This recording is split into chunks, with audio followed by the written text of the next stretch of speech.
What made him want to get another one? Just other people in the car group, because like we go to like the cars and coffee stuff, and just all that stuff made him want to get another one. Are they still doing that with the virus and everything? Mm-hmm. Yeah.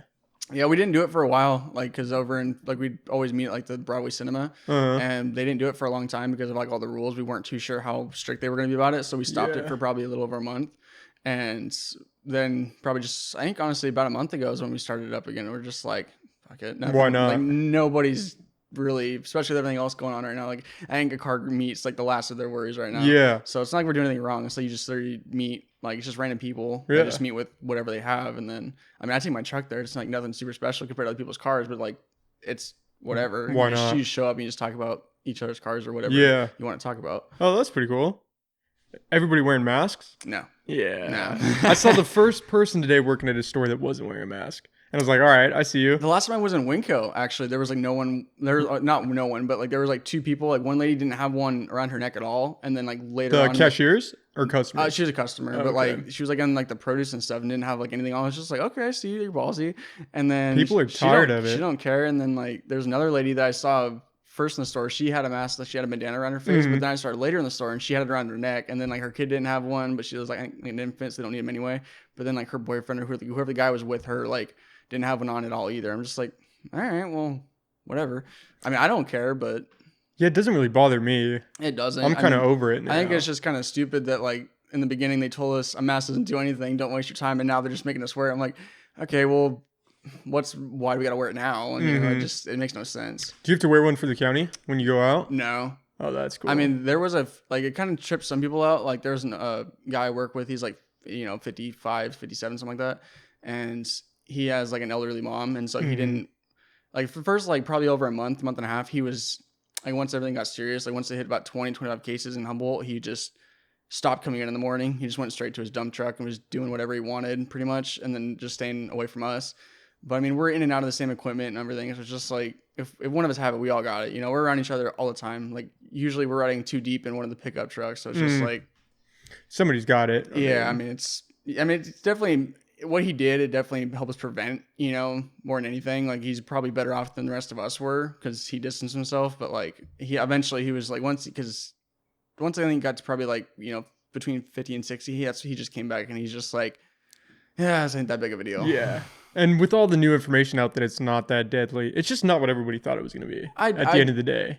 When I first heard about it, I was just like, okay, well, I mean, it sounds like it's kind of a cross between the flu and pneumonia, which don't get me wrong, every one of those is bad. Yeah, it's not good. I've had the flu before and it's, it sucks for, however long you have it. But for me, every time I've had the flu, it was like, it's really sucked for like really bad for like a day or two. And then because it starts to progress until that gets to the peaks, for a day or two, and then you start to, come down from it. So I was never too worried about it. My mom actually called me one time and she was like, she works at the gas station and stuff. So somebody that she works with, his wife works at another gas station, and she was having like COVID type symptoms and wasn't confirmed yet. And she called me and she starts crying. She's like, you need to wear one because it's a little more closer to home when you know somebody who has it or whatever. And she's all crying. I'm like, Mom, calm down. It's like, I'm more worried about you. You are around, he's around his wife, you're around him. Like, I'm more concerned about you. And just like, she just wanted to like reassure me, like she was freaking out. Like, this is kind of a bigger problem than I really thought. So you want to wear a mask. And she just wants my brother and I and, the rest of us to be safe. But like, I was just like, okay, Mom, but it's really not that big of a deal. Like it's whatever. But I wasn't freaking out until I found out that I was on that plane. And then I wasn't even freaking out for myself. I was like, man, if I got you guys sick or if I got my parents sick, that's what I was worried about. I was more, like I said, I wasn't really worried about us either. I was more worried about you, but it was just like, I was a little sketchy. I'm just like, oh, damn, he's actually on the plane. I know. Yeah, my parents were freaking out hardcore. And I was just like, man, if I got you guys sick or them sick. And then I started thinking, man, with Kaz and his new kid, like, what if I got Kaz sick and then Maria got it? I feel like with them, it's just like with your parents, like, you're their son. So it's just like, it hits a little, like what my mom said, it hits a little closer to home when it's your kids or people around you. But no, I mean, you said you were fine. I was just like, okay, well, chances are he's probably going to be all right. He's like, he said he didn't touch anything. It's like, it's probably all right. But, there's still a little bit of worry there. It was crazy. That flight back, dude, everyone was spaced out, rows, like empty rows, 3 or 4 in between every person. And that last flight back, the small one from San Francisco to Eureka, there were maybe 10 of us on the plane. Yeah, see, like I've never been on a plane, so like I don't know. I've never flown anywhere. Oh, So I always forget that. yeah, I've never been anywhere, so it's just like I always know that usually planes are going. They're pretty packed, especially like the big jet airlines or whatever. Yeah, but 737. Like, yeah, just stuff like that. It's just they're packed. But I mean, like flights are hella cheap right now because of everything. But it's just like you don't want to go on a flight. Now's anywhere. the perfect time to be flying. Yeah, you can go sit up in first class and pay coach prices. Now that's just like I think pretty much like from here, like it sounds like everything's just kind of we're loosening stuff up. I don't know about other places because as far as I know, there's still other places that they're like locked down. Like in New York where you were, I don't know if they're still like locked down for sure. Like because for the longest time I thought that they were like cooped up in their homes and weren't even allowed to go get groceries or weren't allowed. If you go outside, like you don't do that. Yeah, I don't know if they're still like that or not. I don't know. I don't know what. Well, with the curfew and stuff now, is that still in effect in New York? I don't know. I don't know either. I honestly wasn't worried about the rest of the country. I was just worried about us. And honestly, I was just like, even when they first started like confirming, I was like, well, of course we have confirmed cases. There's gonna be confirmed cases everywhere. It's kind of a shock that like Del Norte has like hardly any or nothing like that. I think so. There's somewhere close by that doesn't have hardly any, I think. And then even with us, we're at like 105. I think right now it's just like, yeah, 4 people have died, and that sucks. It's unfortunate. Like they were elderly. They were all at the same place. So I mean, that kind of. It was at an old folks home, right? Yeah, like Alder Grove or something like that. What are you gonna do? About what? No, just like with that. I mean, you're just gonna keep people locked up. I mean, you got to open up eventually. Yeah, I mean, it sounds like they're like really opening stuff up now. Like, because I mean, it seems like it's getting there. Yeah, because I mean, like for the longest, like everyone's complaining about getting haircuts and stuff like that, which is okay now. It's open, but like I think the only things that are left open is like tattoo shops and like bars, stuff like that. Because even like you can go to and like, because I've gone to Applebee's twice since all this has been lifted. I went there one time for like to sit in. Yeah. Oh wow. And it's just like you can go in there and like sit down. They're pretty much like their only rule is just like all the workers are having a mask on and stuff, like the bartender, the waiters, the busboy, stuff like that. But when you walk in there, they're just like, yeah, you walk in there with your mask on, whatever. But then they seat you and then you pretty much take your mask off at that point. Because then it's just like if you go to the bathroom, why have your mask on then? Yeah, I mean, if you walk in there, it's pretty much just for other people. Like because they still space people apart. And, they have you at this booth, but they won't have anybody else at the next booth next to you. And they'll have they have a bunch of stuff. Like they actually had like quite a few like cleaners. I was actually pretty impressed with the way they did it. Cause like you see the spray bottles are all labeled like sanitizer, cleaner, like disinfectant, just stuff like that. It's just like, they're serious about it. Yeah. There was like 6 or 7, maybe 8 bottles there. They're just all labeled like clean, like a bunch of like fresh silverware. Like like the workers were still taking it seriously. Like all of them like didn't, they had the mask on and stuff. And I kind of felt bad for not having mine on, even though like, because as soon as I sat down, I look around like no one else has theirs on. Like why the hell do I have to have mine on? So I took it off and I kind of felt bad. Like I kind of put it on. I can't remember if I put it on or not when I ordered because I was just like, they probably like the waiter probably don't care, but like they probably appreciate it if nothing else. Yeah, I mean I just felt kind of bad for not putting I have my mask on because obviously I'm not gonna have it on when I'm eating or drinking something. Yeah, that would be so. But when I'm ordering, when I'm not eating the whole time until I eat, it was probably a better idea to keep it on. But I was just like, no one else is doing it, so I don't need to do it. Was it weird, like sitting down in a restaurant with everybody having masks on? It felt nice. Yeah, it felt nice because just like we've been, a lot of the drive-throughs and other places have been open to eat and stuff, but it's just like obviously no one's been sitting down and doing anything. Yeah, yeah, it's definitely not the same feeling getting food delivered than sitting in a restaurant. No, just like my mom's birthday was over this whole thing, and we actually bought her food from AA Bar and Grill, and she really likes that place. I haven't had a steak there in years, and we're just like, well, oh nice. It's unfortunate. Like we wanted to sit down and eat, just probably the me, my brother, and my parents just sit down and eat dinner or whatever, and order whatever they wanted and whatnot. But it was just nice. We just had for takeout and just went to her house and spent time with her doing that. But it kind of sucks we haven't like actually go in, but it feels like back to normal pretty much. I mean, it's starting to get that way, huh? Yeah, because honestly, I know for a lot of people it changed. Like they got laid off. They did, they couldn't go outside. They were afraid for their loved ones, people they care about, stuff like that. For me, it didn't really change too much. Like it honestly didn't, because I mean I still kept my job. The only thing that I really had to worry about, well, I guess I really wasn't very worried, but the only thing I really had to concern myself about was just like I had to wait in a line to get inside Winco, and then now it's like, you don't have to line anymore. You just have to wear a mask. I mean, other than that, that's pretty much the only inconvenience that this has done to me at all. They don't have the lines at Winco anymore? Oh wow, I haven't had that for a while. Oh wow. I think I had to do that like 2 or 3 times, which honestly, like they had the line moving pretty quickly because they had like someone watching the line as you're entering, and then another person on the exit, and then the person on the exit was like telling people to come in was telling the other person at the entrance to tell the other people to come in. It's like, okay, well, you know, you can come in. But Yeah.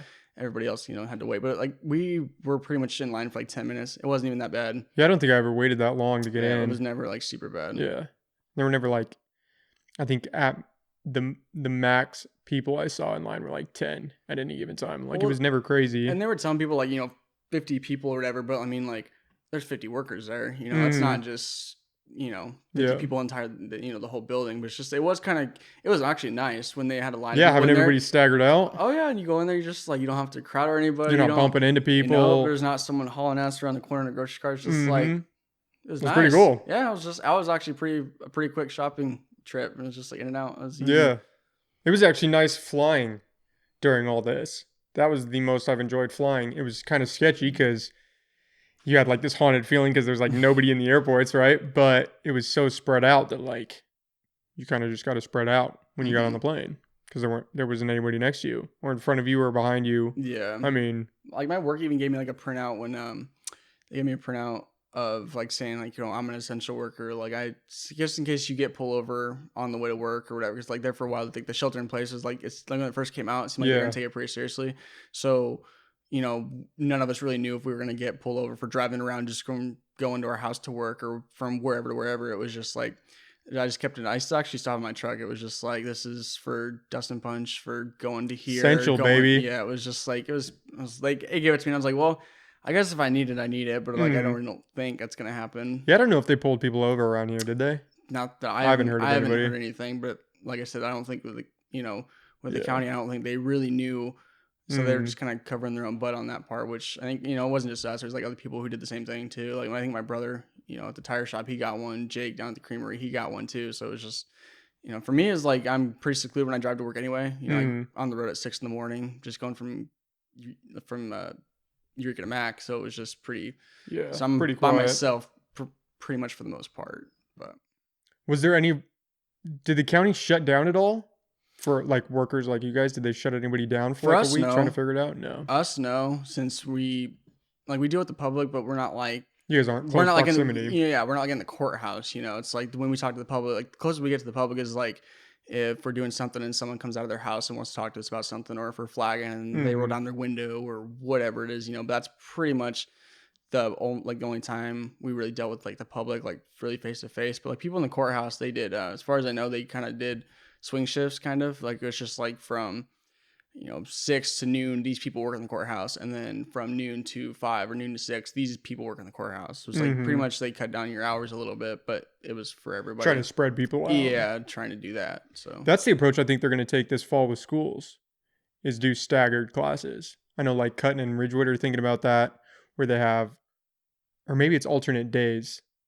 Like one group of kids comes Monday, the other group Tuesday, Wednesday, Thursday, and then they alternate every Friday. I heard something about that, and like I don't think it's a terrible idea. I'm really glad I'm not in school for deal with that crap. Or like I'm really happy I don't have to have kids because like if you have like more than one kid and you got to worry about, it's just like if one kid's in the first grade and there are times at this time, and then you have work yourself and so it's your partner, and it's just like you have another kid who's in like the 5th grade and they have to go to school the next day or then different times. It's just like that's just more scheduling to try and figure out. But I mean, yeah, and our daycare is even open. I think so. Okay. I think some of them are open now. Honestly, I don't know. So I didn't really pay attention to that too much. But yeah, I think so. Well, they'd have to be now that everybody's going back to work. Or what are you gonna do? Yeah. Have you heard that argument that like essential workers should receive a hazard pay? And it's like $600 is the figure being thrown around. Have you heard about that? Yeah. What do you think of that? That'd be nice. I mean, like it's right. I feel like when they came out with like the first stimulus check. I mean, I used it, but I mean, like whatever. But I just I felt that personally, I didn't need it. Like, yeah, it was nice. $1,200 couldn't go a long way, but like I wasn't. Like I said, I'm still working, so it wasn't like I needed it. Yeah, make or break. And it's just like a lot of the people who did get laid off. Like I don't understand. Not everybody got unemployment and stuff because like there's lines there. They sign up later, so they got to go farther out to wait and stuff like that. But I mean, for the most, I think there's a lot of people who aren't working, who are making more than me, who are making way more money than what they did when they were working. Does that piss you off? A little bit. Yeah. Because I mean, yeah, it's just like I think it just kind of ruins the morale for everything. Because It's kind of a slap in the face almost, right?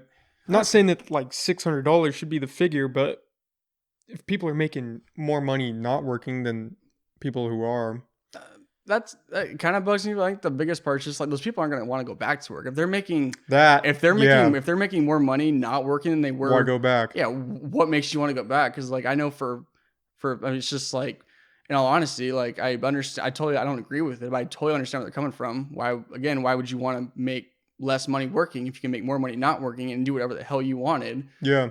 You know, it's kind of a no-brainer. Like I do the same thing if I was put in the same position, but you know, unfortunately, I guess unfortunately and fortunately, I still have my job, so I have security. But you know, yeah, who wants to work in the first place?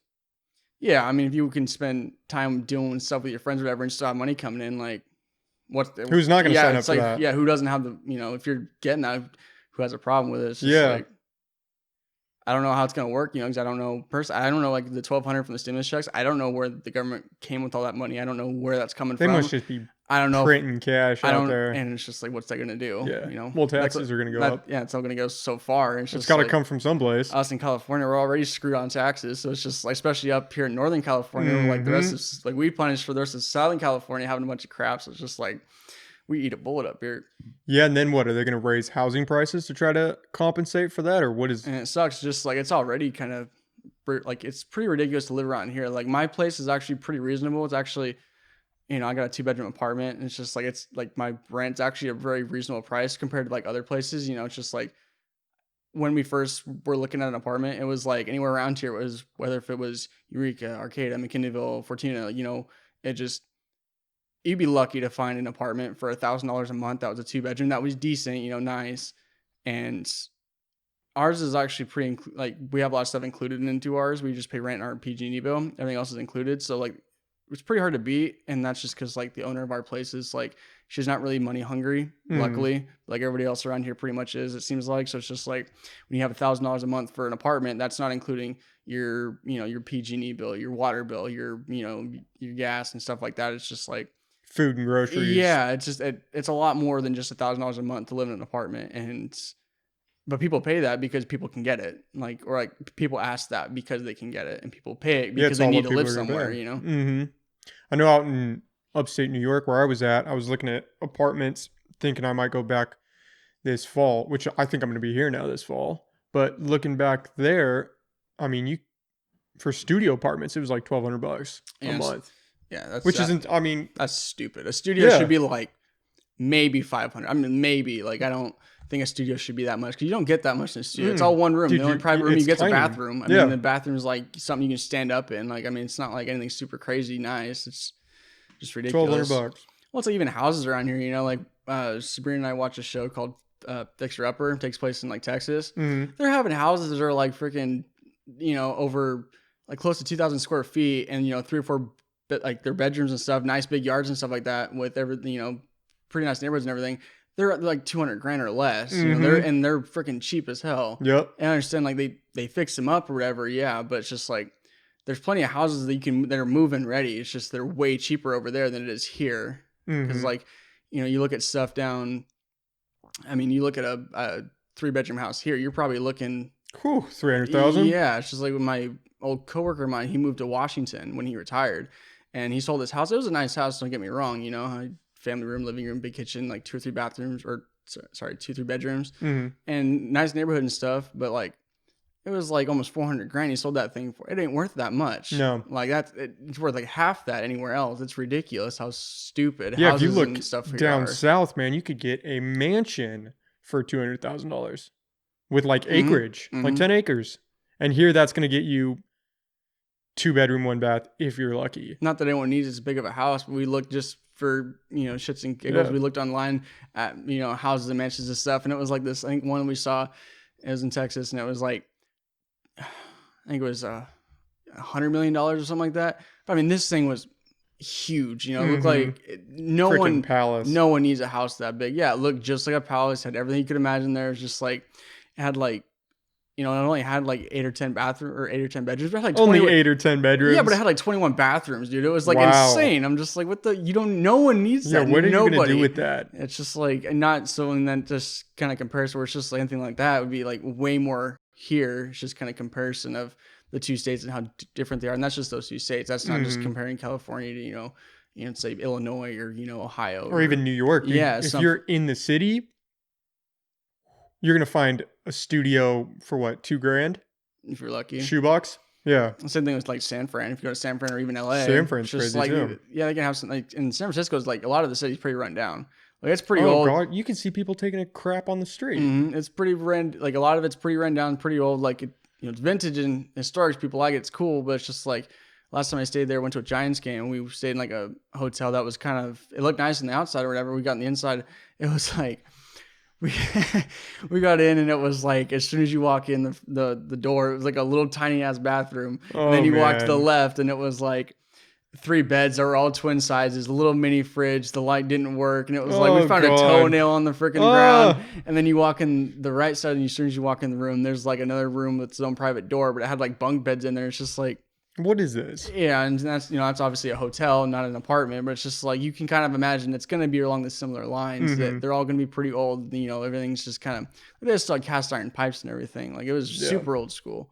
Well, the problem is nobody wants to dump money into any housing because. Shit, if I can get $1,200 for a rundown apartment, why am I going to fix it up? Exactly. I mean, if people are going to pay for it, I'm not going to put money into it. And they want to live in the city that bad, then they'll pay for it. It's just like unfortunate. And it's like, honestly, like you want to live in a nice place, but if you're going to pay the same amount of money if you're willing to pay the same amount of money for a crappy place, why would the owner want to fix it up? It makes no sense for them to fix it.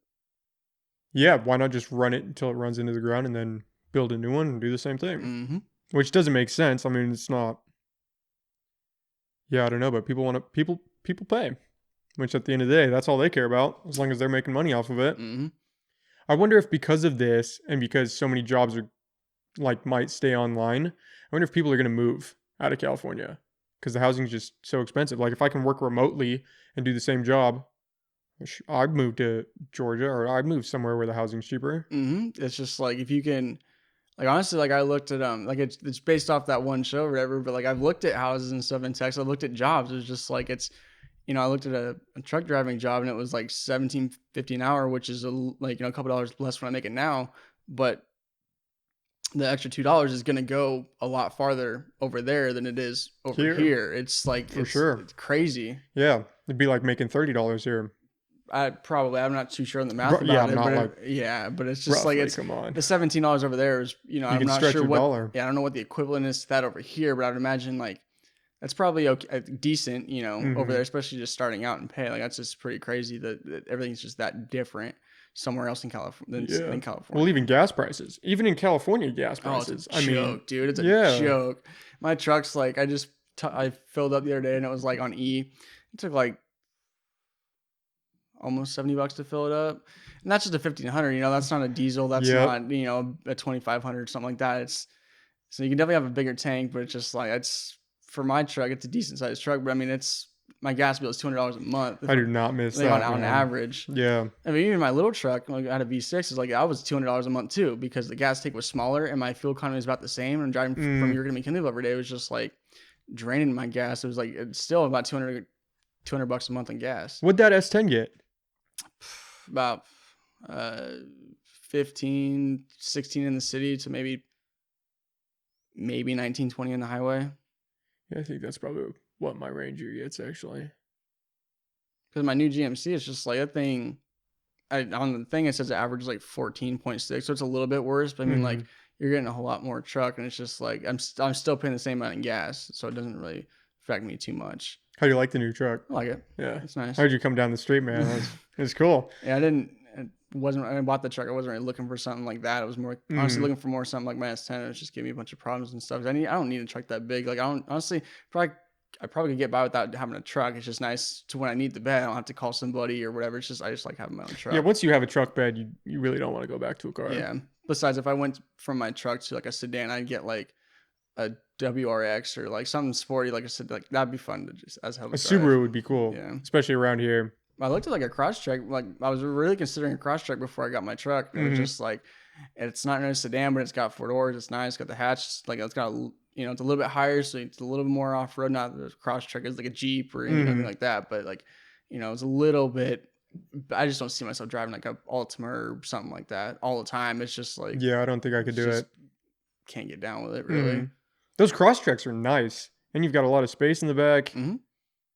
They're pretty nice. I think my old boss, I went to talk to him. It's just like Subarus, I guess back in the day had like a problem with head gaskets and stuff. So I was like, try and find me one, and I don't think he ever did. He was just like, you don't want to cross. He's like, you don't want a Subaru, and I'm like, yeah, I do. They say that about Volkswagens too. I know that my dad's worked on a few of them, and he says they're just a beast. Yeah. To try to do anything with. Something cool. Volkswagen's like back, like I think it was Volkswagen and Volvo or something like that. Back like starting in like 2021 or 2022, like everything that comes out brand new, as it could have changed, but like I think I heard it like last year, it's supposed to be like all electric by that point. Like everything they make is going to be really 100% electric. They're not going to even have like gas vehicles, hybrids. They're not going to have any of that on their lots. They're just gonna, like, if you want to that'd be a switch. Yeah, it's just like, well, I mean, so it's starting to what everybody's doing. Like, I think the electric's like the way that is going to be the way of the future. Like, you might as well just get behind it, but it's gonna take a little bit getting used to. Because I mean, Tesla's kind of like bleeding the way right now, and they're gonna be not too far along. I mean, they're already pretty nice, but it's just like everybody say went on a road trip with one, and they took off pretty quick. Since electric, it's got all the the power and torque or whatever. Yeah, haul ass down the road from the get go, from a complete stop. And he said you just watch the battery bar just deplete. Yeah. He's like, these things just, you get on them, they go quick, but he's just like, it just makes the battery life go by far, or it goes down way faster.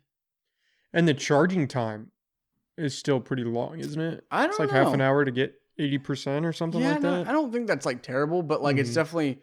I mean, who wants to sit around for half an hour? I think in this day and time, it's still more convenient to have gas. Like it's not. Not as good. It's obviously not as good for the environment, but it's just like. It's just more convenient because like you can pump your gas for, in less than like 2 or 3 minutes. Yeah. Where it's just like you don't, like, let's say like in Laytonville they have like a bunch of Tesla chargers down there, but like if you have to wait, I don't know how long, half hour, an hour for a complete charge, there's not a whole lot to do in Laytonville. You don't want to walk around that town for an hour or so and just like, okay, well, I can walk to the Chevron, get something to drink, and walk back, and that's only 10 minutes. Yeah. So it's just like they have, and then you can buy stuff, in your garage, like the outlets and stuff to plug, and then I guess it doesn't affect your electric bill too much. I don't know a whole lot about like electric cars. I know I definitely can get behind the idea that they are the future. It's just I think they still have, it's still a lot to figure out before it becomes way more, not economic, but just more commonplace. Yeah, like it's like having a gas station everywhere is just completely convenient. Like us in Eureka, we have probably like at least 50 gas stations or so. Maybe a little bit less, but it's just like we've got one Tesla charging station, as far as I know. Yeah, it's just like, and it's like even if they did put electric car chargers and stuff, more like a gas station. They have the big awning, all the the stations and stuff. It's just like, unless you make it within 2 or 3 minutes for a full charge or something like that, it's just.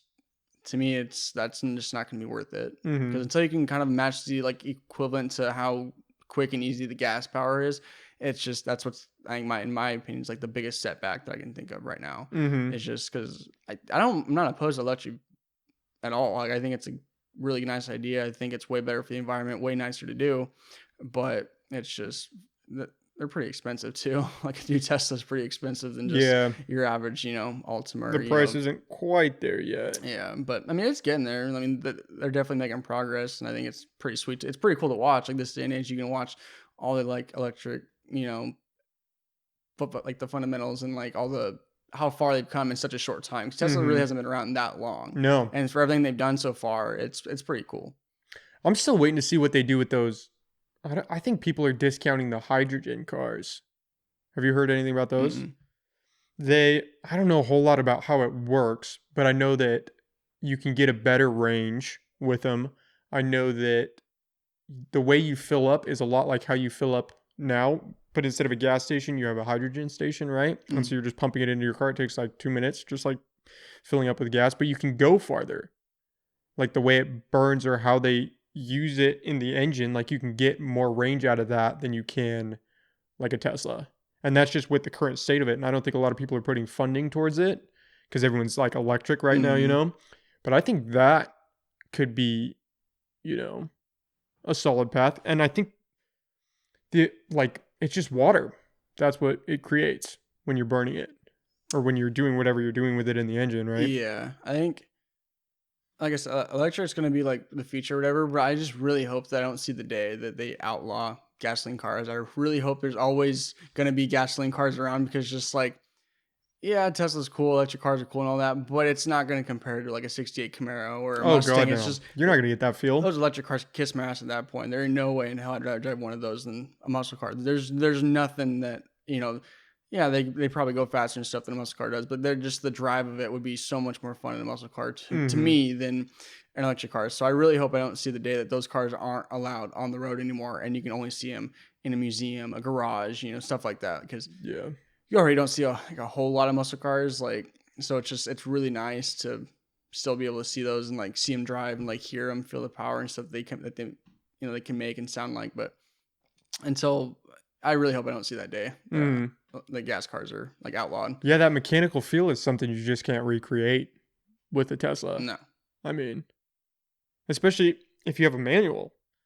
You can't Yeah. I mean, I don't even know what that would look like if they could even do that. I would imagine they could, but there's no gears Half with the time an electric car, half the time on any car, it's just like my brother's girlfriend. She drives like a little Cruise, and it's just like last month or whatever, they took the exhaust off just for fun. But like, it just, yeah, it doesn't sound like the greatest, but it doesn't sound bad. It's just, but it sounds a hell of a lot better and a lot more fun to drive now that it's a little bit louder than that stupid freaking exhaust that was already on there. I mean, Yep. as quiet as a Prius, it was just pretty ridiculous.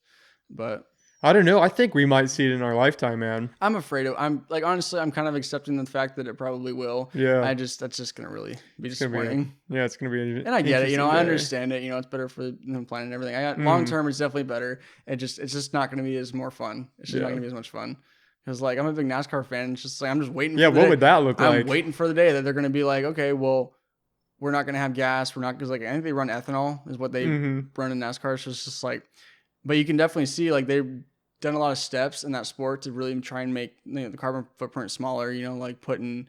I think a few years ago they ran like the NASCAR Green Initiative or whatever. And I don't know if they're still really up to date on that, but they put a lot more recycling bins in and like just stuff like that along the aspect. They started running ethanol instead of like, just straight gas. I think that's better. I think it burns cleaner, doesn't it? Something like that. Yeah. But then like, you still see a lot of the spills and stuff, like when they're, got the big old, 100-pound gas jugs or whatever, and they're putting out the cars or whatever, and the car just takes off. You see this, like the fuel just spill all over the side of the car and on the ground of what's the excess of what didn't go in the car.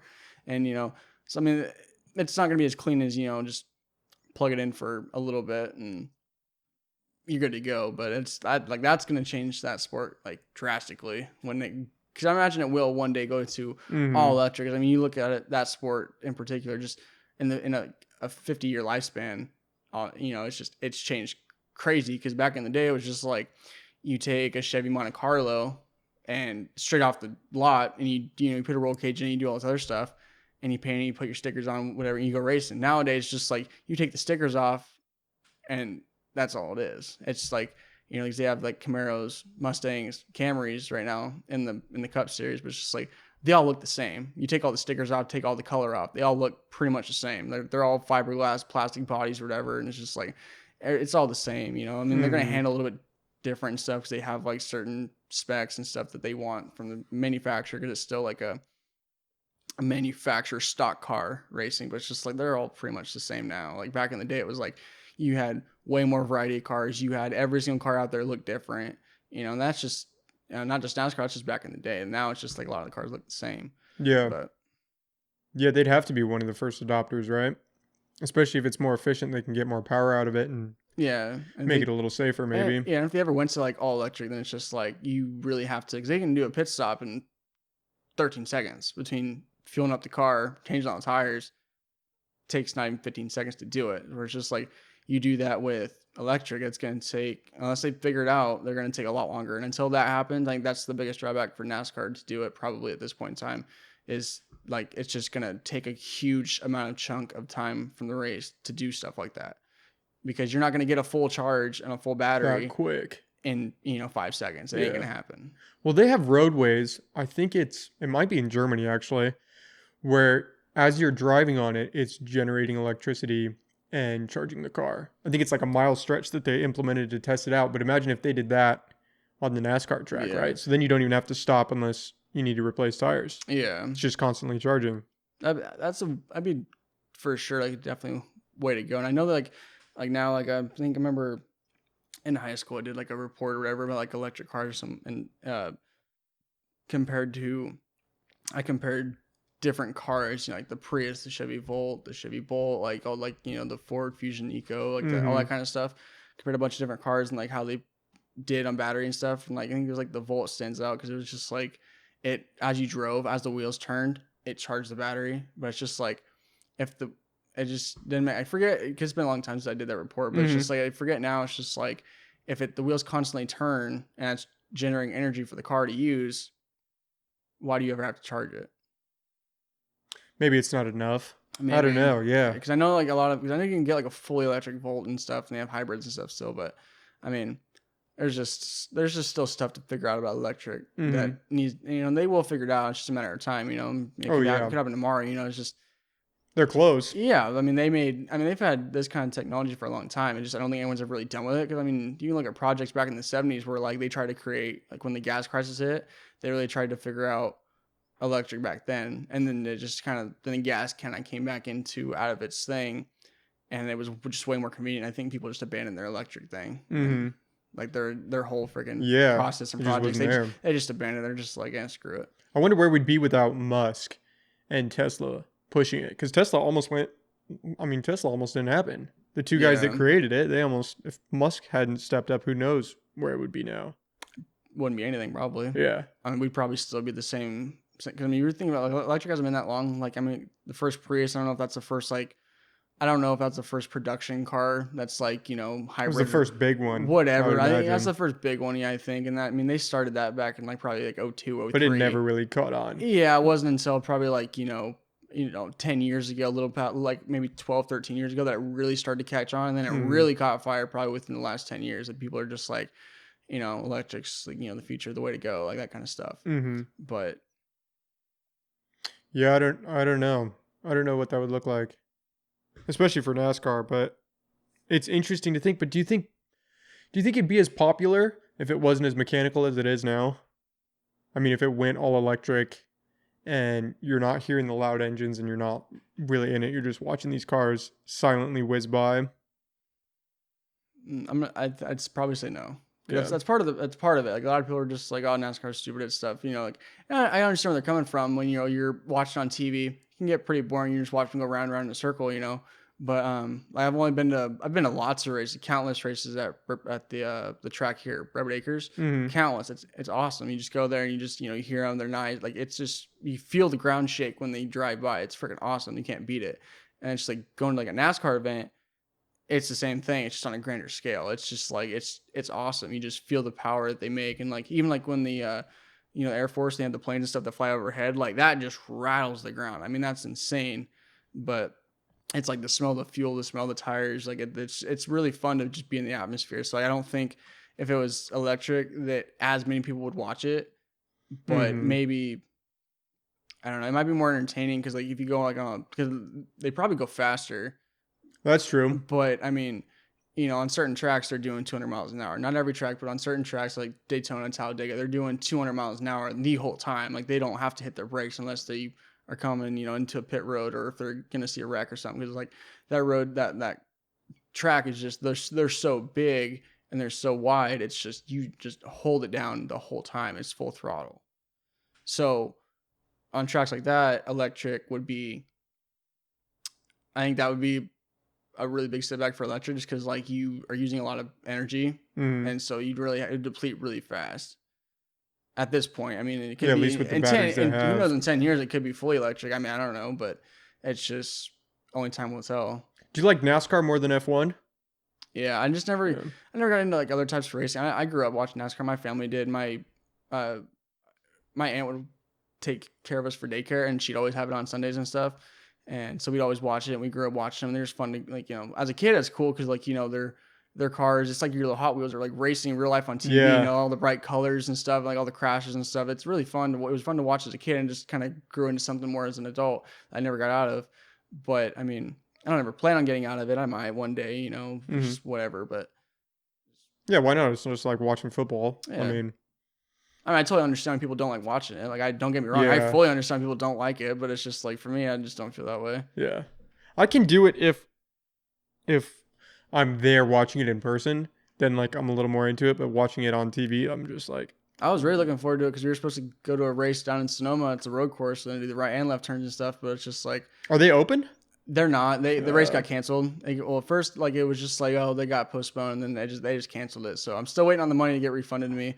But I was pretty disappointed in that because like last time I went was like 2012, and honestly I was still pretty young. But it's just like now we'd be going with with some friends and whatnot, and just like be nice to just like have a couple beers, watch the race. Like it'd be Different feeling. way different feeling. Is the local season here? Are they still on track to start this? Yeah, it's gotten proposed. It's got postponed twice, but they're supposed to open it.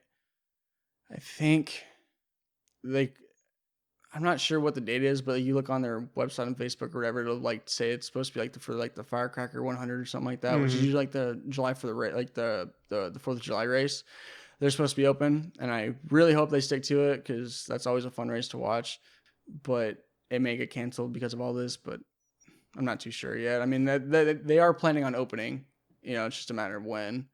Yeah, and what would that look like? Is everyone gonna have to wear masks? And then when they're drinking beer, I hope not. Yeah, because that's gonna be the first season I can go where I'm 21 and I can have go a and beer. drink. So it's just I want to enjoy a beer and watch the race, but I don't know. I don't know if because I could see him just probably recording every race and like live streaming it or whatever, so you watch it from home. Really hope that don't happen, but who knows? Yeah, who knows? I can't believe that they still don't have the gyms open with everything else that is opened up. Yeah, I mean, with everything else that's opened up, I mean, like a gym's a little more different than like a restaurant, I think. Yeah. Like, you're still pretty close proximity in a restaurant, and stuff like that. But it's just like the gym, like you're working out, everyone's breathing heavy, you're sweating. Like I see a bunch of nasty ass people who don't already wipe down their machines after they're done. Like that really, it's pretty gross. It's just like wipe. It takes 10 seconds. If someone, especially now, doesn't do that, it's just like.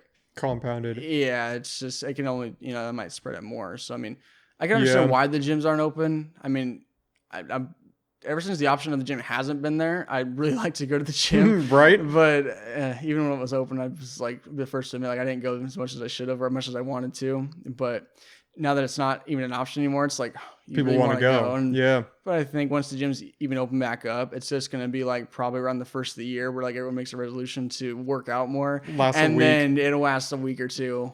And then it just dies out. Yep. So it's just like, I feel like if the gyms open back up, or like when they do, I feel like that same thing's probably going to happen. There's going to be definitely. They're going to be swarmed with people, and then they're just going to be back to normal, within a month or two. I just feel like especially with having like hair salons and barbershops open, you've got one person coming into contact with all those people. Yeah. I mean, at least in a gym, yeah, you guys are using the same equipment, but maybe people would be better about cleaning with everything that's going on. But at least you're spaced out at the end of the day. Yeah. Like I'm not like touching the same person that walks in. Yeah, I mean, like on, you look in like Planet Fitness, they have, 50 freaking treadmills. Like you don't need that many. You can just that's a perfect example. You can just take some caution tape and you can just wrap from this one to this one. These 3 you can't use the 6 feet, or these 2 you can't use, and just space them out that way. If there's more than one machine, you can do it that way. You can probably take all like the free weights and stuff like the dumbbells. You probably take those out because I don't know if a lot of people like wipe those down either. But I mean, like all the machines you could probably keep open, and as long as you just space them out more and stuff like that, because they have definitely some machines that are there's more than one, like a treadmill or elliptical, whatever the cardio machines. Yeah, so it's just like if you space those out, then it should be all right. But maybe ditch like the dumbbells or whatever, and just kind of put those in the back until like the whole thing blows over, and then bring them back out. I just feel like with all the information that's out, we know it's not that bad. I mean, yeah, people are going to get sick when we really start reopening. It's just going to happen. We're going to get more cases, but there comes a point where we have to realize they got to release the power. People take off the mask. Let's get back to work. It's just not what we thought it was. The media really scared a bunch of people when it came out. Dude, they got me. It was just like the media, like I thought a lot of people were gonna die. Yeah, the media just like totally freaked everybody out. It's just like for me. It was never super scary. We're just like, oh, it's just it's another worst case of the flu. It's another influenza thing. It's just, it's going to blow over. It's not like it's going to be the new plague. Like everyone was acting like it was the plague. You take your mask off, you go outside, you're going to die. It was never like that in reality. It's just like the media might make you think that, but it's just like not that like I never bought into it, but it was more just like, just didn't, I kind of looked at the bigger picture in my eyes. I thought just like, the media always makes everything look worse than it is for, I think, some things, but most things, I would argue. But do you watch a lot of the news? It's like a big headline. I mean, like, it's not, my parents watch the news like every night or whatever. And like when I lived there, it would be more just like I'm eating dinner. Like I'd be on my phone, but like I'd probably be like listen to some of the stories here and there. But it's more just like I'd rather listen to like the local news and like listen to stuff around here than listen to whatever's going on in the country or something like that. But I honestly don't keep a whole lot of the news. It's just like a lot of the big headlines and stuff, you hear about. Obviously, that's kind of, they spread around. Yeah, you're not going to avoid that, but because even if you don't listen to the media or you're not, on the news at all, other people do. So the other people are going to be talking about it. It still spreads. Yeah, you're going to hear a lot about it, whether you watch the media or not on certain topics. And even just on social media, like you can't be completely separated from it because you're going to run across it on your newsfeed. Yeah. Even if people aren't talking about it, you're still going to see it. I actually, after talking to Haley on the previous podcast episode, I really want to go to a city council meeting. I don't know if are they doing them over like online, like over FaceTime or something? I have no idea. I've talked about going to like a board of supervisors meeting. Just for like, a work related issue. But, yeah, I mean, it's one of those things I've always just like, for a while now, and probably the past year that I've just like, I should really go just to check that. it out. Just, you go once, you don't like it, not your cup of tea, whatever. You don't have to go back. But it's something I just never did. Like, it's something I'd be interested to go listen to. And just like, actually, because like you can hear other people like, oh, they only talk about this, they only talk about that. But you're not going to really know until you go and like watch one or two. And you're just like, okay, so this is actually how they deal with things. This is actually what they talk about, like that kind of stuff. So, because I mean, I hear a bunch of stuff from like what, how they talk or what they actually decide about how they decide things. But you're not going to know unless you go. Haley said she went a few times and she was the only one on a few occasions. She was the only one. Doesn't surprise me. Yeah, right? Which is crazy. You think local politics, I mean, you hear the argument all the time that they affect you more than, Big who government. the president is. Yeah. There's a lot of stuff around here that a lot of people complain about, but don't actually take a lot of action in. So, I mean, that's because complaining's easier. That's why that doesn't really surprise me. It's just like when we talked about going to the board of supervisors for a work related issue, it was more just like, a lot of the people who are above me in my job are just like, it's not going to do any good. Why waste our time? It's just like, you're not going to know unless you don't try. I was like, if you don't try, you literally can complain about everything. But if you want something done, you're not going to they might laugh in your face if you go in there, but like, you're not going to know unless you go in there. So what's it going to hurt? Yeah. You're already not getting anything. So like, you're already upset. So what are you going to do? Get upset more? Highly doubt it. Like just, at least you're going to know, at least, you can say, hey, I tried. Yeah. That mentality of it's not worth trying. That's how nothing gets done. No, I think that's just ridiculous. Yeah. If it's about like any topic, if you really feel like super strongly about, a topic or whatever, and you just sit back and don't do anything about it, you almost can't complain about not getting anything done. Yeah. Because I remember that in high school, like we were in student government. It's just like, people were complaining about doing this and doing that. It's just like, where were you? Exactly. You had your chance to speak up and you didn't. Where were we? Yeah, you could have. Yeah. Right. I'm kidding. No, it's just like people complaining about shit. It's just like you weren't there. You didn't have your opinion to be heard. So, you can complain about it, but if you want something done, you want to see something changed, it may not happen, but, at least you can say you tried. Yeah, that's a good point. Even with the student government at Eureka High, we would get backlash from people. Oh, why didn't you do this? Or why didn't this turnout happen the way it was supposed to? And it's like, there were two of us there and nobody else came to help. So that was a big trigger for me sometimes. It's just like, not that you and I or, we're always like a big super planner, type of people, but it was just like, a lot of the stuff we were there at least like help and like have our opinions be heard about, stuff like that. It was just like, everyone's just like, oh, well, you guys have the platform because you're in the class. Like you have the platform too. Yeah. Like every time we have a meeting at lunch, you have to give up a lunch, but like, so do all of us who were there. Like it's it's one lunch out of the whole week. It's one lunch out of the whole You month. make You a know, sacrifice. yeah. If you really feel strongly about that, a half hour in your day is not gonna really stop you. If Yeah, you felt that nobody strongly really about showed it. up No, to those. not really, unless like you were a part of it. Unless it was something big like Yeah. homecoming or the prom or just big decisions like that, funner things like that. But when it was just like everyday crap, like we got this much of the budget, we're gonna do this, or we're gonna do that. It's just like, I mean, truth be told, we probably wouldn't have been there if we didn't have to be. It's a good point. For certain things. You got me there. For certain things, we probably wouldn't be there if we didn't have to be. Because most of it's just boring. Yeah. It's just, we've got this much money, we need to allocate it for these things. I make a motion to open this up to discussion, and it's like, which I get it, but then there's things like, I can't remember what it was, but it's where the senior class was going to like make a film and we were pretending to be the teachers or something. Do you remember that? Yeah. I can't remember what that was called.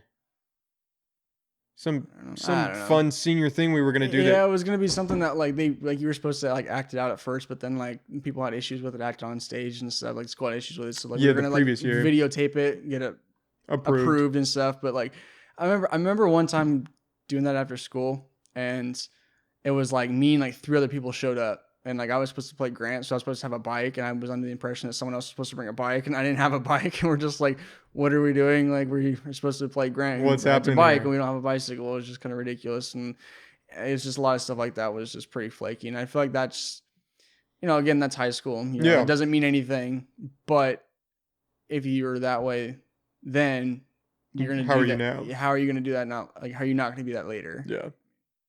Yeah, and that was something that was supposed to be fun. That I was looking forward to. I was excited to do that. Yeah. But even for those meetings, we had a fraction of a percent of the senior class show up to actually try to get something going. And then everyone dropped the ball, including, me. We all dropped the ball, and it never got done.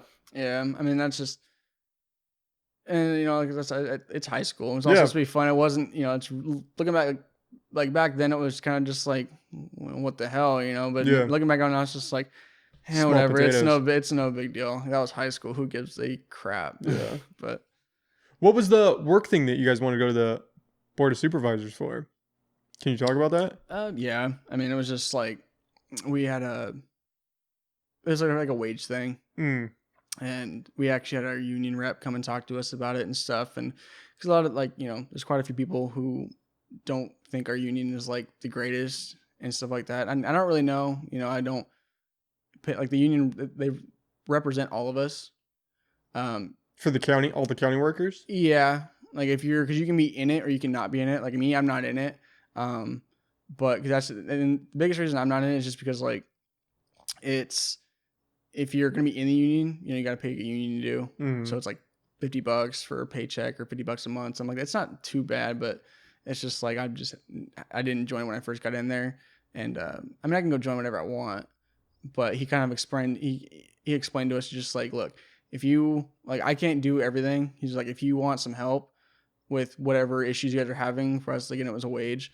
It was just like, well, because he helped the nurses like a few years ago, and they were out there like, they were picketing, doing all this stuff. Oh, for St. Joe's. Yeah, and like that's how the nurses got their big, they got their raise or whatever. It's because they put some effort in themselves. And the guy was just like, I can help you guys, but I can't do it all myself. He's like, if you guys are really serious about this, we'll have some future meetings. We'll have a plan of attack. We'll do this. We'll do that. And then we'll go from there. And an idea was just like, because like a lot of it was just like the board of supervisors, from what I understand, was just like, they kind of decide on stuff like that. Yeah, they oversee the county, right? Yeah, I think they run, they vote on stuff, and I'm not entirely sure, what they always talk about and stuff. It's like, again, I've never been to a meeting for them, but I asked the union guy, I was just like, is there something that we can go? Because I guess they meet on Tuesdays, and I didn't know that back then. He was just like, yeah, they meet on Tuesdays. If you actually want to go in there and listen, and, you want to talk and speak up or whatever about whatever you want to talk about, they go in there every Tuesday. So it's like, you can take the day off work and you can go in there and talk to them about whatever you want to talk about and like, speak up for, whatever. Yeah. And I was just like, well, I told people I work with, I was like, well, why don't we do that? And I just never really went anywhere. I was just like, people get jaded. There's the problem. Well, I think they just got kind of discouraged maybe. I mean, I don't know if that's the right word to use, but it's just like, they were just like, nothing's going to get done. It's not going to change anything. It's just like, I understand you guys have been there for a long time. You've seen some stuff not happen. I get it, but it's just like, why not try? Yeah. What do we have to lose? Absolutely nothing. Like it's not gonna hurt a damn thing to go up there and say how we feel, say what we want. Because like who knows? We might get lucky. We might get something. It might be a fraction of what we want. We might get something. That's a start, but it just never led anywhere. Yeah, you don't know if you don't try. Yeah. I don't know really anything about unions. What does your union do? What do they go to? Is it just paying that guy's paycheck, or they funnel it into something for you, or our union pretty much kind of like they kind of like save our ass. Like if somebody does something gets wrong, sued, or if somebody does something wrong, Mhm. if we're doing something and it wrecks a piece of equipment or like you're kind of on your ass to get fired, the union is there behind you to speak up and like defend you pretty much. But that's only if you're in the union. But like because union they fight for like our wages and stuff. Like they're the ones who we tell the union what we want, and they do kind of like a bargaining. They're pretty much a bargaining unit with the board of supervisors. We tell them what they want. They go in there and explain to them what we want, why we want it, stuff like that, and they fight for what we want. And they sometimes can get nothing. They can sometimes get a couple things off the list of stuff that we have. It just kind of depends. what are they? Is it like a group of previous county workers that are lobbying for you guys, or it's just like some? Honestly, I don't even know. Yeah. Because like I've been with the county for about a little over 3 years. Wow, it's been that long already. Oh, I think it's been almost 3 years actually. Yeah. It's been pretty close, but the first year and a half I was just extra helps. Was like I was a county employee, but I wasn't like a real county employee. And now it's just like for a little over a year now, I've been doing like an actual legit county employee. So, but out of that whole experience of me being there for as long as I have, I've met the union guy once. Yeah.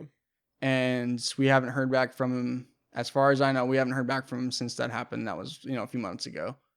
So it's just stuff like that. That's kind of almost seems like why be a part of it? Yeah, and that's why a lot of people I know at work they feel the same way. They're like, because I thought there was honestly gonna be like when the union guy came in, there was a lot of hostility at first. Well, like towards the end of it, it was all pretty much even out. Like we were, everyone was okay. But when it first like got going, I mean, it got heated quick. I was just like, people were like hostile towards the union. Not really hostile, but they're just really pissed because they felt the union wasn't doing like a very good job and stuff like that. Because like it's been forever. It seems like since you can say what you want about union. There's a lot of people that say a lot of good things about the union, and they do good things. Don't get me wrong. And I'm kind of undecided about it because just like I haven't really looked into joining the union just because like I really don't plan on it because just like I said, the union does something. It backs you up if your back's against the wall and you think you're about to get fired. They stand up for you. They kind of protect you. And as far as I know, that's pretty much they're like our bargaining unit, and they do that for you. And they do like they stand up for you, and that's about all I know. That's their only job, but I'm not too sure. Yeah, I don't know anything about that. Yeah, I know that there's a bunch of different unions for different jobs and stuff, but I don't know the extent of where that. I can understand the point of a union and stuff. Like I understand like why they're important and stuff like that, but like there's a really big difference in a good union and a bad union. Mm-hmm. So I don't know too much about ours, about what we have, but it's all I can tell you. Like from the people that I work with and talk to and stuff, a lot of them don't like our union. Yeah. So, well, if he's not doing anything for you guys, what's the point? Yeah. Have you seen The Irishman on Netflix? No, with Liam Neeson. No, with Robert De Niro. And the agent. No, yeah. No, I've heard a lot about it, but I never did. It's pretty good. That was kind of the first introduction to unions that I got. I mean, it's a movie, so I can't say how accurate that was. But apparently it was based on some actual events, and there was this big guy. I can't think of his name. I saw the movie so long ago, but he was the head of the union, and he had a lot of power. I think it was a trucking union. Had a lot of power, and I think the money they paid into the union, it was like their pension fund. So he invested it, right? Or loaned it out on like an investment basis, and it ended up like the mafia. Maybe it was the mafia or something had like power over it, and they just like blew the whole pension fund. So that was kind of all because I think for us, I'm not entirely sure because like if you're in the union, you pay your dues, so it's like they take a little bit of your paycheck every time, and I don't know how much it is exactly, and then I don't know where that money goes. I don't know if you put into it. I don't know what it does, where it goes, who it goes to. I no clue. So, because a lot of people that I know, they're not in the union, so they don't take their money. A lot of people in the county. A lot of people that I work with anyway, Yeah. like, cause there's, like, I work for under the branch of Public Works. Mm-hmm. Like, I work for the roads, but it's through Public Works. And then, like, the Department of Health and Human Services, they're a different branch, and I'm not entirely sure what other branches there are, but those are the two main ones I can think of. And I think it seems like a lot of the people from the DHHS are really into the union. They're all about it and stuff. And then it seems like there's quite a few people in Public Works who aren't, but I'm not too sure about everyone's, like, cause I only know, like, not because there's, like, different crews for the roads. So I only know, like, a handful of, like, how they really feel about certain stuff, and the rest of them could feel completely different. I don't know. Yeah. So How many people do you work with that are on your crew? on a daily, probably, I think there's 8 of us, Okay. including my boss. And that's just one part. And that's just one crew. Yeah. And there's 6 different crews. There's us in McKinneyville, and there's Hoopaw, and then there's Freshwater, Ferndale, Ronerville, which is like Fortuna, and then there's Garberville. Is Hoopaw still through you guys, or did they work through No, the Hoopaw, tribe? like, no, Hoopaw's, like, they're part of us, because, like, Hoopaw, like, they take care of a lot of the outskirts and the main parts of Willow Creek. Hoopaw and some other town that's, like, outside Hoopaw. I can't remember the name, but they take care of, like, a lot of, like, the roads and stuff out there. But, like, the tribe has their own, like, certain stuff out there. Like, there's a tribe that has access to other roads, access to certain things that they take care of. But as far, like, they kind of does have, like, a Hoopaw, like, crew.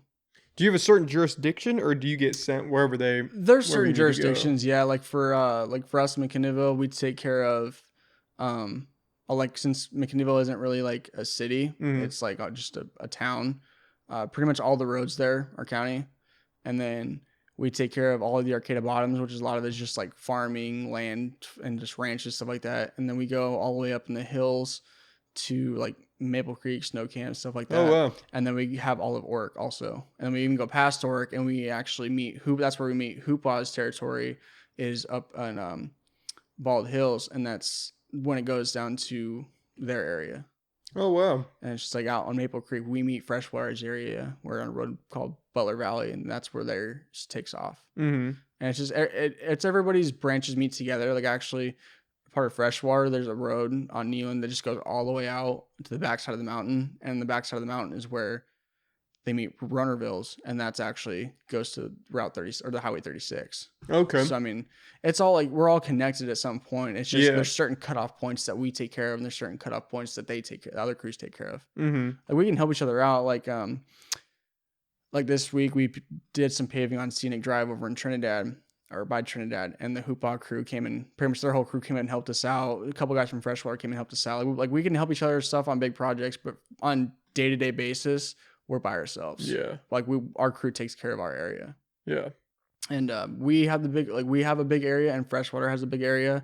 I think between the two of us, we have, like, just either a little over 400 miles of road. Oh, wow. Just between the two crews. Everybody else is pretty small, but, like, between McKinneyville and Freshwater, we have, like, the biggest populated areas.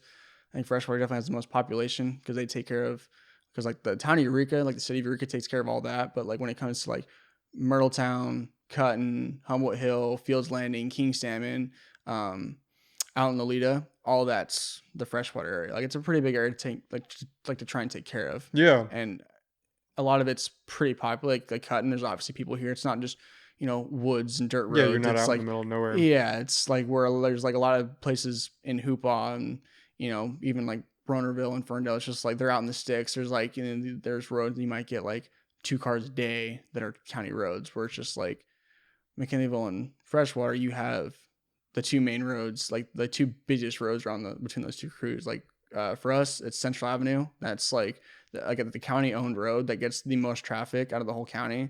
Is that, not saying it gets more than Broadway, because that's the highway, that's Caltrans. We don't take care of that. But a county owned road, Central Avenue gets the most traffic in a day, and Myrtle Avenue is not too far behind it. Are you guys doing a lot of Like repaving whole roads, or is it more like just maintenance? It's pretty much maintenance. Like we don't do like construction. Like if you look at in our area for like for existence, like Scenic and Patrick's Point, those are roads that go from like just south of Trinidad all the way up to just the north of Trinidad, and there it's the whole both roads is pretty much just along the coastline, and there's definitely parts of it where it's just slipping off into the ocean, and we don't. It's kind of hard to fix because like we can maintain it, but like if it's really bad, then it's almost just like it needs road construction. And then you guys call in Caltrans? Not necessarily Caltrans. It honestly have to be like contracted out as like a private person. Like we could do, but because we could only do so much as maintenance, not construction. And there's a spot on Patrick's Point, and it's been slipping for a long time, but like it's Mother Nature doing it like her own thing. She's just kind of taking it back. There's not really a whole lot we can do about it. We can try and, maintain it so people can keep going on that road, but there's only so much that we can do. And so one of these days you're going to show up to do something and it's just, the road's going to be gone. It's just going to be in the ocean. Like there's nothing we can do about it. We can just try and maintain it and fix it as much as we can. But there's a certain point where like, what do you do? We can't do anything. Like what's the thought process, I guess, then for that? Are you guys just trying to maintain until it goes and then you'll reroute the road, or? Yeah, I think honestly that certain part that I was talking about should be rerouted already. Like it's kind of tricky because like on one side of the road, you just have a drop off into the ocean. Like there's the road and there's like a turnout and there's like just straight down into the rocks in the water. And the other side of it, there's, a bank, and then even up on that bank, there's some houses up there. So it's just like, I would not want to live there. Yeah, I think if anyone bought a house in Trinidad, it's kind of dumb. Yeah. But one of those days, it's just a matter of one of those days, those houses going to be in the ocean. Matter of time. But anyway, it's just like we could take out the bank right there and kind of create the road to go like right there. And that might help. It may not, because, just like the county road, or just like Blashan's Gray where Caltrans is, there's parts of that highway that it goes over. Like there's like the road that's built on, there's nothing underneath it. It's it's kind of an overhang. It's just like the cliffside right here, but the road will extend over here and then it goes back onto the thing. So it's just like our road could do that. It's just, there's only so much we can do because a lot of people don't understand that we're maintenance. We don't do construction. Like if you need to blow up a road and like to create a new road, we don't do that. Like we'll maintain what we have. Yeah, I didn't know that. Like we just on Scenic, we did like a lot of paving and which is nice. Like that's the number one, that's the best thing that we can do is pave. We don't do enough of it. If you ask pretty much anyone who works in the county, like there's people, we should do paving all summer long.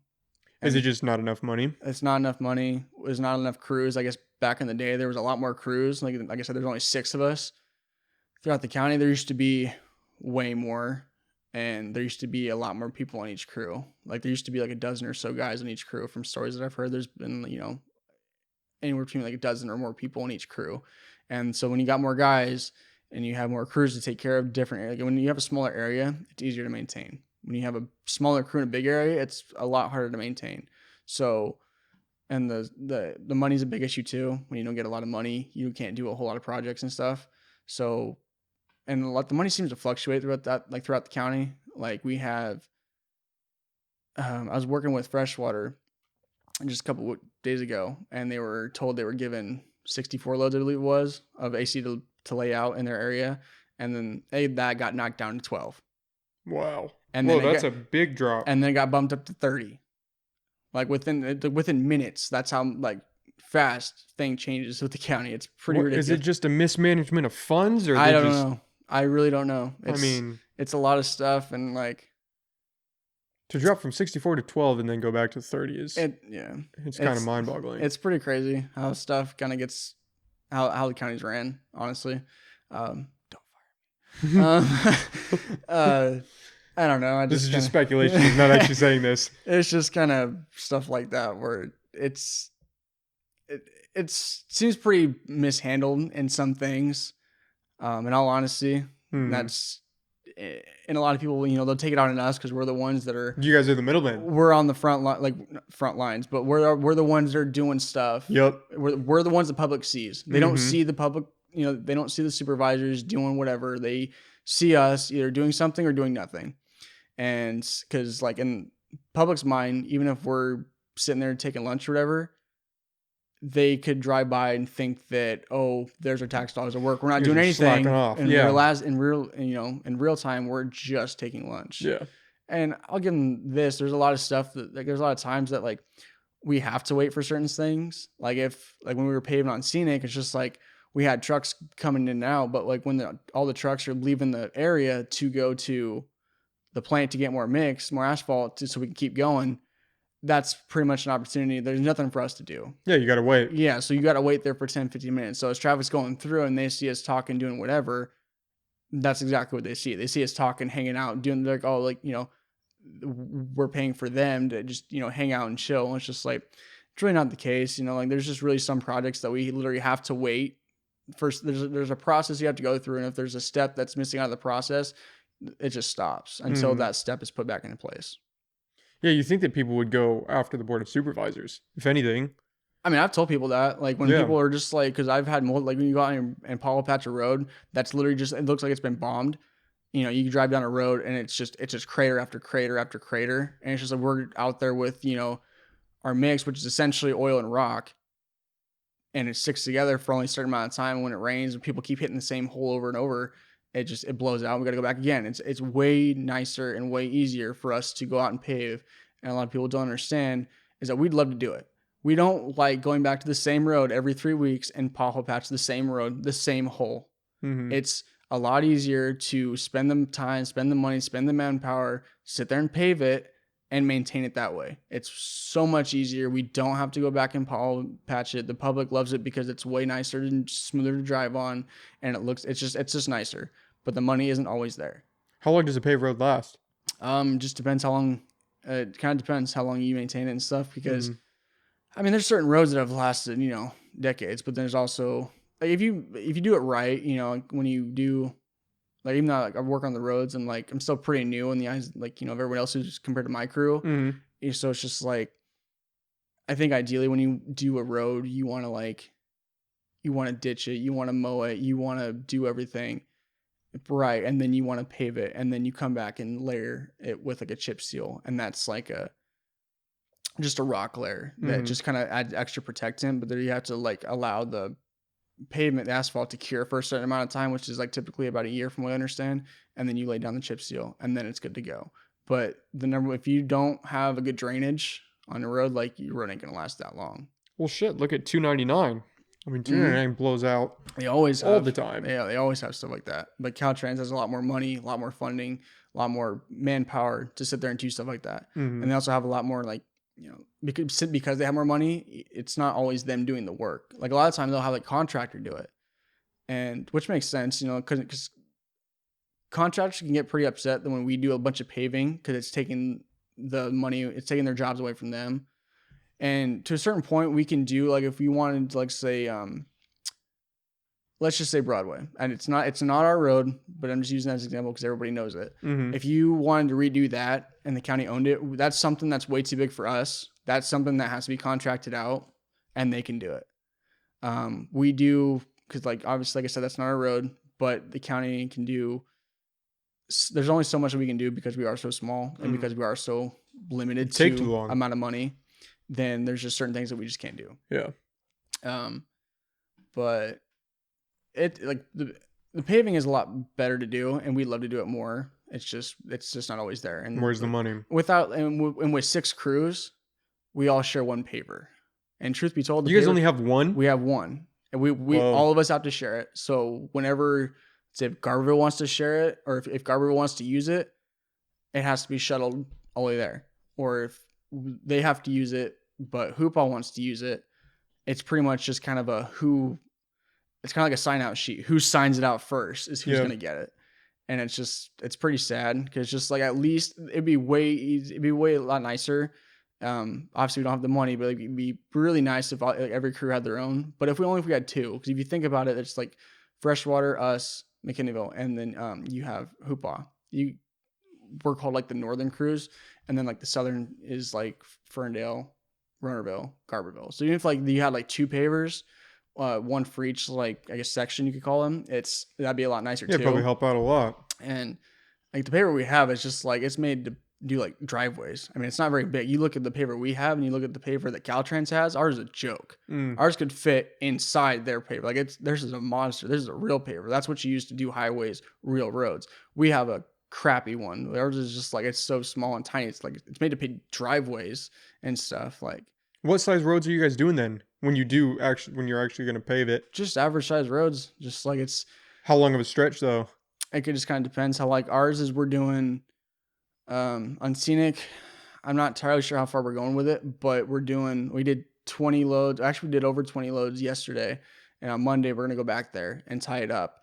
And then we're going to do, I think, another 20 right there. Okay. So, and when you do paving, it can go a lot longer. Like, 'cause you can like adjust the paver to make it like to lay it down really thick. So if you lay down really thick, it's not gonna go as far. Or if you lay down thinner, you can go a lot farther. It's just obviously not that thin, so it may not last that long. Yeah. So it just kind of depends. That's kind of up to the bosses to decide. That's up to them to mark out what sections are the worst that they have to do, and which sections need it more than others. How long they want the sections to be, stuff like that. Yeah. But the roads around here are crazy, man. It seems like there'd be some, especially with Caltrans and like 299, and even going north to Crescent City, like you'd think there'd have to be a better way than just rebuilding the road each time it blows out. Yeah, I mean, you look at I'm not gonna say where you live, but on your road, that's a county road right there. Yeah. So, like that road, like from this, like the block you're on isn't too bad. The block above you, straight ass. Yeah, it's pretty rough. So it's just like even Campton down there is pretty rough. You got to take that, like the bosses have to take that into account of like which section needs it more. What, like, because if there's a road that gets 300 cars a day, but then there's a road that gets 2,000 cars a day, the road that gets 2,000 cars a day is going to be more of a priority because it gets more traffic, more high flow, more people on it. Yep. And that's not saying that the road with only 300 people a day needs it less. It's just eventually that's going to need it too. It's just a matter of time. Like, it'd take longer for that road to get something than it is for the more populated roads, which does make sense. But that doesn't mean that road should get neglected all the time. Yeah. Like comes a point where like, because there's other places like you want to redo a road every 10 years. It could look beautiful, could look just fine. It's just to maintain it, you want to tear it up, you want to redo it, but that requires money and manpower, and that's something we don't have. Yeah. We'll have enough of, I guess, is a better way. Yeah. Yeah. And then so the city, obviously, they have their own crew. They contract that out when the city's got their own stuff. I'm not too sure how they work. I imagine it's pretty similar to us. They got their own road crew and stuff. But I mean, I live in the city of Eureka, and so when I moved into my apartment, the road it's annihilated. And like all it took was literally just I called and left a message. I didn't talk to anybody, but I left a message. I was just like, hey, my name's something. Like I live here. Can you this road's pretty bad. Can you guys come out and pothole patch it? And I was actually pretty impressed. Within like 3 days, they came out with like actually asphalt hot mix, closed the road off, the whole road. They didn't do the whole road, but they got the potholes. And they did it with like real hot mix, real asphalt. Whereas like when we do patching, a lot of the time it's pretty much like it's cold, it's not hot, it's just rock with oil. And it stays for a little bit, but when you want to do hot asphalt, that's going to stay way longer, way nicer. So they didn't do the whole road, but I don't blame them because just like they probably have less people than we do, or just as many, and their budget's probably smaller, about the same as ours. So it's just like I understand where they're coming from. So I need to do it again because that was about a year ago, and there's more holes now, so I need to do it again. But I was pretty impressed. They did it. They came out within like 2 or 3 days of doing it, and they did it well. Like I was pretty cool. And so I mean, don't get me wrong. If you call the county and complain, you get a hold like of the foreman. Like if I called the Humboldt County office and was just like, hey, I want to complain about this road, they'd be like, okay, well, what road? And then, you tell them, and then they'll tell you, okay, well, so-and-so's in charge of this crew. So you want to, I can give you their number and you can call them. And then you can talk to the foreman directly and then, hopefully get something done. Yeah. And I think they really tried their best. Like my boss is always getting emails on his phone, always getting phone calls, always getting complaints. He's always talking to people, dealing with people's problems. with what they have and try and help them out as best as they can. But sometimes the money isn't there to do it. Like if they want to, if they were just like, well, the road I live on is just annihilated. It just sucks. It's holes all the time. It needs to be, done and stuff like that. Then, we'll try and go out there and try and get like the worst of the potholes. But there's a lot of roads where it's just rough because you can't throw pothole mix into a skiff. It's just, to me, it's kind of pointless. Other people would disagree, but to me, it's just like, if you just have a rough road, you need to pave it. You need to put asphalt in it, because if you have holes, pothole patch is definitely, it's better because you don't want to, pop your tire, bend your reel, whatever it is. Mm-hmm. But it's just like you need to pave on a rough road. You need to pave, not just like patch it. Yeah. The patch is Jack. I think somebody dropped off a package or something. Because a pothole patch is literally just a Band-Aid on the problem. It's like and then you got to go back and put it in. Yeah, it's like putting a Band-Aid on an open wound. It's just like it does something, but not very much. And it's only going to last so long until you got to do it again. Yeah. And the county's really good at that. We got to go to one of those supervisory meetings, man. Yeah, I want to check that out. I want to check out the city council meetings too, just to see. It was funny. My girlfriend, she was just like, well, when you go on there, we're going to talk about it. I was like, I don't know. I was like, I imagine we're probably talking about a job. And I was just like, I'll probably talk this. And she's like, I wouldn't say that. She's like, you're going to get fired. I'm just like, well, I don't know, man. Like, I'm just like kind of spitting out. You got to try something. Well, I'm just spitting out the truth of like what actually happens and what I know to be the truth, Like I'm a small pawn in the county's game. Like I'm this big. And then like, like let's say like Rex Bone, he's this big, it's just like, it's a big difference. And it's just like of what, she was just, if you say something wrong, like you were just like, I doubt it, but whatever. I'm not really too worried about that. But squeaky wheel gets the oil. That's what they say. I kind of want to reach out to one of the supervisors and see if I could get them on. I don't even know if they'd be interested in something like this, but just to talk to them and see. All right, lay it out for me. Well, know what I mean? The difference of you doing it, I don't think is really too much different than anyone. I mean, like, if you walk up to a supervisor at an event, so you walk up to Rex Bone and he's at his freaking baseball fields over there, and it's just like, you should be able to walk up to him and, shake his hand, introduce yourself, and if you have a question, he should be able to answer. I mean, that's what he's paid for. I mean, as far as I'm concerned, because I've been told that, even though I'm a road worker for the county works for the public. So if the public has a question, they can stop and ask us anytime they want.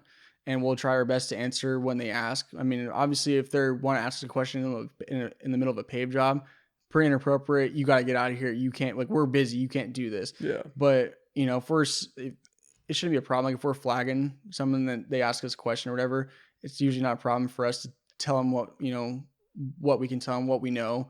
Same thing should be done with Rex Bone. Just like you should be able to go and ask him about a question and he should be able to answer. It's definitely how it should be. Yeah. It's just like, I mean, he's getting paid however much money to do it, that's his job, is to deal with the public. So, I mean, I really don't think it should be a problem to go up and ask him. I mean, if he's in the middle of grocery shopping with his wife, or he's out to dinner, if he's out to dinner with something, hey Rex, I have a question for you, probably man. not the best idea. But I mean, if he's just like, you just see him, at a public function, especially, like, it should be no problem to do it. I don't think. Is he still running the fields over there? I think so.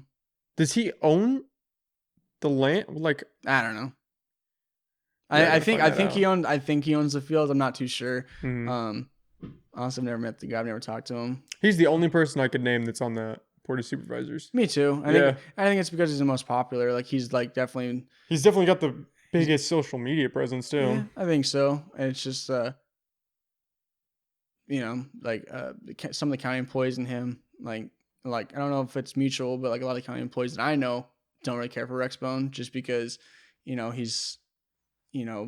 Just for their own reasons. I don't know. I've never met the dude. I've never talked to him. I don't really have much an opinion about him or any of the supervisors. I just get told what the very little that we do every year is because of what they allow to happen. Yeah. So as far as I know, they're the reason. Like, if you have a problem with your crappy road, they're probably the best person to talk to. Yeah, they're chances are they're going to refer you to, somebody who's above my boss or even my boss. But it's just like, they're the ones to talk to. They're the ones that seem to make the decisions. They're the ones that seem to make this county go around. So start from the bottom, not top, or start from the top, not the bottom. Yeah. And they're just people at the end of the day. Odds are they don't know what the heck they're doing just as much as anybody else. You know what I mean? I won't name names, but I think he's on the board of supervisors, and I think he's a flat earther. Is the rumor that I've heard around. I'll tell you who it is after. It's somebody I think you know him. Yeah, thanks to Earth is flat on the board of supervisors. That's Interpret that how you will, but I mean, that's just politics for you. I mean, they're not gonna. I think a lot of the politicians around here are just like, not even just around here, just politicians in general. They tell you what they want to hear, or they tell you what you want to hear. They don't tell you what they want to do. They tell you. It's a big difference if they did tell you what they want to do and what they actually do. It's a big freaking difference. So it's just like you listen to Trump. It's just like, I really don't have much of an opinion on the guy. Not really too political, but it's just like, I've heard him talk and do speeches and stuff.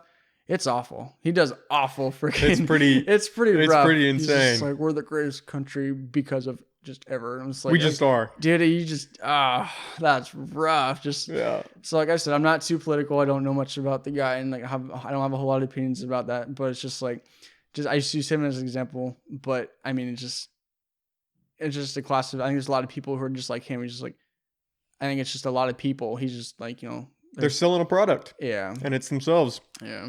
What do you think it for? I know you said you're not too political, but what do you think it for the election? I don't know. Is Biden even like, is he the Democrat for sure? Is he like the number? Yeah. Okay. See, I didn't even know for sure. Have you seen his interviews? I've heard he's pretty bad too. Doesn't seem like he's all there, man. I've heard a lot of people say he's got like Alzheimer's and just like, he just doesn't know what's going on. And I was like, to be fair, it doesn't seem like Trump really knows what's going on. It seemed like they both kind of, from what I understand, like I haven't done research on either one of them. Like I said, I'm not political, but it's just like, it seems like the both of them are just kind of like the pawns, and it's the people behind them who are like whispering in their ear, tell them to do this, tell them to do that. It's a great way to put go it. Here, go that. Just like, it's whoever's behind them is just using them as a pawn to do whatever they want. And it doesn't seem like either one of those guys really know what the hell they're doing. Like, honestly, because I would not argue with that. Just, I mean, at least Biden, he was vice president. Like with Trump, when he got in there, like he had as far as I know, he's got like no political background, no nothing. I think he's held office. I think he was a senator, maybe, but he's run for president a few times. Oh, I didn't know that. And is not gone far. Yeah, I know. It's just more just like if, I think it's just with any president, like if you're going to run for president, like it should be like a requirement, like you have to have something, a freaking mayor of a city, like, or something, like if you're not going to have any political background of any kind, you should at least have some military background. I mean, if you're going to be in charge of the whole military, you should be able to really understand what the military goes through. So it's just like, and what it means to deploy the military. If so nothing else. And honestly, I don't know who the last president was that had some military background. I'm not saying you should have to, but if you don't have political background, you should damn well have at least some military background. I think that's a fair trade-off. I agree with that. I think that having, at least being in the military for 4 years before you run would weed out a lot of people. Yeah, at least 4 years, but I mean, like I would hope for longer. I would really hope for someone longer than 4 years, because I mean, someone in the military for 4 years may know like what they like their job, a lot about their job. It may not know a whole lot about how the military runs. Maybe, I don't know, but I mean, yeah, if you're not gonna have any political background like whatsoever, at least public service, have something to do with military. I feel like. So I know like who was Eisenhower and Roosevelt, they both had like military backgrounds and stuff. Like I think that's pretty cool. Like to have your president, like he was like, the leader of your country was like a general in the army or a general in the Marine, whatever their position was, like just to say that they served the country before they led the country, Yeah. I feel like that's pretty cool. So if you're not gonna have any political background, senator, governor, whatever, then I feel like that's a pretty good option to have on your resume. Yeah. Well, and it's hard. I feel like it's hard because the political office thing, if you've got these guys who are career politicians, they might not be as willing to be open to new ideas, right? It's kind of like what you were saying about the county, where some of these older guys are, you can go do that, but nothing's going to come of it, right? That same mentality kind of carries over into other fields, I feel like. And then what do you do? I feel like this happens a lot in life, not just like absolutely jobs or absolutely. It just happens everywhere. Everything. But I mean, I'm not really sure like how, like honestly, I've never voted just because like when the election of Trump happened, I was like a week and a half shy of turning 18, Yeah. so I wasn't even old enough to vote. So this is gonna be like the first time to really vote. And I want to. It's just I'm not gonna go to the ballot box and make an uneducated vote. I think that's ridiculous. If you don't know, if you really don't know who you want to vote for and why, I'm not going to say you shouldn't be voting, but you should definitely be educated about why. Because you have absolutely every right to vote, you know, but it's just like out of respect, you should make it an educated vote. Don't just be like, if your parents are just like, oh, go vote for Trump or go vote for Biden. You don't do what they say because that's what they said. Do it because you really feel like which one you pick or whoever you pick out of anybody is just like, that's who you think is the best choice. Because from what I understand, when Trump and Hillary went after it, Hillary won more votes. Yeah. Like out of the voting, but was like electoral college or something that Trump was the reason he won. It's just like, well, and that makes me question, you know, I'm sure they did it in school. I probably wasn't paying attention in Pursuit's class, but we were all probably asleep in that class. But it was just like, if Hillary won the popular vote, why the hell isn't she in the office? You know, does our vote really matter that much if what we wanted isn't in there? Does it really matter that much? Yeah. Some people are going to say yes. Some people are going to say no. I don't really know. I'm not really into the whole, you know, politic thing. I never really got into it. My family's not. It just seems to cause a big mess. But it's just, I think it's really important to understand, and just I personally want to do more want to do more research and stuff about who I'm going to vote for, because I think it's just really irresponsible just going there. And if you don't, you know, if you think, you know, Trump's, you know, a racist, stuff like that, then you're just not going to vote for him. You're going to vote for Biden just because you don't like Trump. I think that's ridiculous. Honestly, I would say that's 100% of the arguments for Biden that I've heard. I've not heard anyone say, oh, I'm voting for Biden because he's got these great plans and I think he's going to help a lot of people. They're voting for Biden because they don't want Trump. And I can understand where they're coming from, but at the same time, it's just like, you want someone who you really think, you appreciate their values, you appreciate what they stand for. Like, you may not agree with what Trump stands for, but like, you should, if you're gonna vote for Biden, you should agree to vote for, you know, Biden, because you want him in there for certain reasons. Yeah. And like, I'm not a really big thing. Like, if you're like Republican and you're just going to be like, no matter who it is, if they're Republican, I'm going to vote for them. I don't really understand that either, just because like, I think there's certain Republicans that are more radical and some that aren't, obviously. But it's just like, same thing with Democrats. Just like, if you're going to vote for somebody, vote because you like them. If you're a Republican and you like one of the Democrats, I see no reason why you shouldn't be able to vote one of the Democrats in.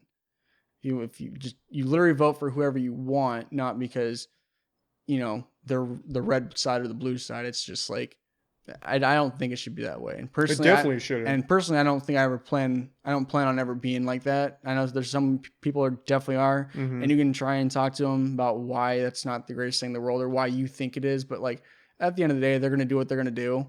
So you just have to pretty much worry about yourself. Yeah.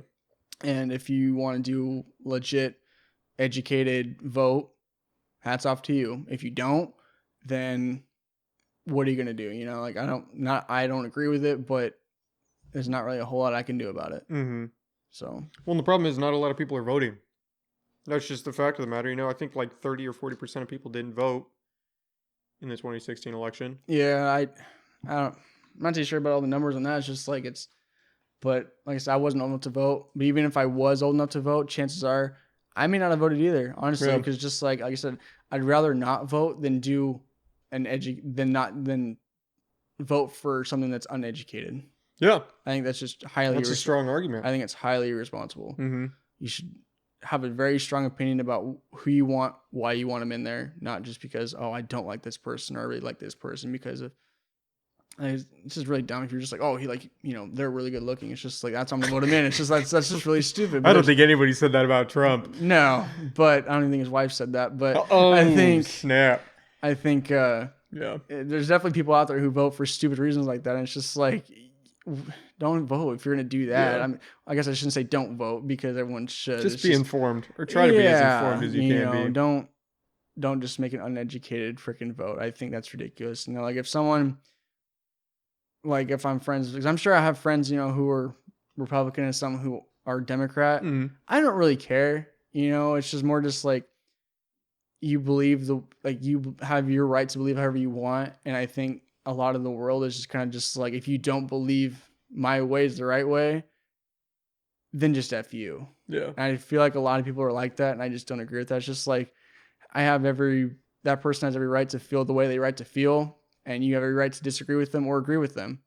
Just I think the world used to be more of like agree to disagree type place, and now everything's becoming so radical. I don't think that's a thing anymore, and I think that's what's causing a lot of issues. You But definitely see that on social media a lot yeah, right a now. lot of people are just like, if you believe this way, then I don't want anything to do with you. Unfriend me. It's just like kind of ridiculous. It's just like when, let's say my brother, for instance, if I was this way and he was this way, he's still my brother. You know, it's some people are just like, then I wouldn't have anything to do with them and just stuff like that. It's just, I just don't agree with that. I think that you should be able to like discuss about what you feel and how you feel with certain people. Like it'd be a pretty good idea to have, like, if you were straight red and the other person was straight blue, then talk. And like a lot of people can't really have a civil conversation like that. They just turns into an argument or something like that. And I get it, it's politics and stuff like that. It's a very serious topic, and it's something that people take very seriously, and something that they're going to feel really strongly about certain things, certain opinions, and they should. But that doesn't mean like just because this person supports Biden, he's a complete waste of space, and just because this person supports Trump, he's a complete racist. I don't think that's all the 100%. There's got to be some nuance in there. Yeah, it's just like, it's not just completely left or right. It's there's a middle ground in there. It's just you have to be willing to find it, I think. Absolutely. But I'm just not really super political, so I don't really talk politics with a bunch of people. Like, I know a lot of people who are, and a lot of people are just like, F this person, F this, or F that person, and like, this country's gone to hell, or this country's the best it's ever been. It's just stuff like that. It's just like, well, there's stuff to be said on both sides. It's just, your opinion on it. Yeah, even outside of politics, people are just so attached to their opinions. Somebody says they don't agree with you, it's almost like a personal attack, right? And you internalize that, and you're like, oh, this person is against my belief. Like, they're just wrong. There's a lot of people get offended really easy nowadays, and it's pretty sad. People are soft. It's pretty ridiculous. They don't, and I think a lot of it is, our generation, honestly, not saying that the older generation has it all figured out, because they don't, but neither do we. Yeah. It's, not everyone's going to get along. Not everyone's going to have the same opinion, but it's definitely worth it to try and to figure it out. But, yeah, like my family's never been political or anything like that. It's just something I wasn't really taught to stay out of it. It's just something I kind of adapted over time. It's just, if I have an opinion, I'll feel free to speak it. But if I don't, then it's just like, I'll just sit there and listen to other people's opinions and then listen to what they say and, take that in retrospective. But other than that, that doesn't affect me too much. I think a big portion of it is you got to be able to talk to people about opinions, regardless of if it's about politics or spirituality or life in general. Like, I don't think that the answer is just trying to get everyone to assimilate to your side, right? And there's an argument like that. I mean, if you go into the race thing for a sec, like Humboldt State, there was a girl that made some racist comments. Did you hear about that? I saw the video. And they're trying to get her kicked out of HSU. Oh, you saw the video? There's a video of it? Yeah. Oh, it was like a Snapchat or something, and she's just like the N-word, like one after another. Oh my God. And it's, it's really unnecessary, and it is wrong. And it's just something that should never be said. But I think it's one of those things that she just, probably, I don't know the girl, don't know anything about the whole situation. I saw the video, and a lot of people are upset about it, which rightfully so. Absolutely. I think it just, when she did it, she probably didn't think that it was going to go all over the internet. Shock value. It was probably something that she thought was just going to go to one person. I'm not saying that's okay. Yeah. It's just something that was, there's always something, like there's stuff that I'll say in front of certain people, and there's stuff that I won't say in front of everybody. You know, and that's probably was one of those things. Just like she probably thought it was okay to say it to one person and it just got spread to everybody. Not saying that's okay to say, Mm-hmm. but she probably just felt more comfortable sending it to that one person Yeah. or whoever she sent it to rather than the whole world knowing about it. Mm-hmm. And, I mean, I feel like I'm defending her and I'm really not trying to. No. I don't think that's not coming across at all. No, I don't think Yeah, it's a touchy subject, dude. Yeah. Everyone starts getting nutted up Yeah, as soon as you bring up race. It's one of those difficult things to talk about. Yeah, it's just like I'm really not trying to defend anybody or her. It's just like you really just have, like you said, you really have to like be careful about what you say and how you say it, because just like one little thing can set everybody's People go world off. upside down. Yeah. It's just like it just comes back to people get offended way too easily. Yeah. For a lot of stupid things, for a lot of serious things, but for a lot of stupid things too. Mm-hmm. So I just don't think the answer is obviously not justifying what she did, but when you exclude people from conversations, the only thing you achieve is hyperpolarizing them in their beliefs, right? Yeah. So if she does get expelled, there's two situations. A, that could shame her into changing and she might be a better person after it. Or B, she's going to be like, F you guys, and then get hyperpolarized to lean into what she said. Do and it even more. Yeah, maybe she signs up for the KKK or something. You know, I think my first thought was just, you know, what I said. It's just, when I saw it, I was like, wow, that's pretty rough. But she probably did it in the intention that it was only going to be seen by a certain few people or one particular person. Yeah. And not the whole world. And again, I feel like I'm defending her and I'm not. You're not. It's just not enough people listen to this. There's any backlash from it, which is one of the great things about it. But in today's day and age, you got to guard everything, because whatever you put out, whatever you send, whatever you do, it's out there.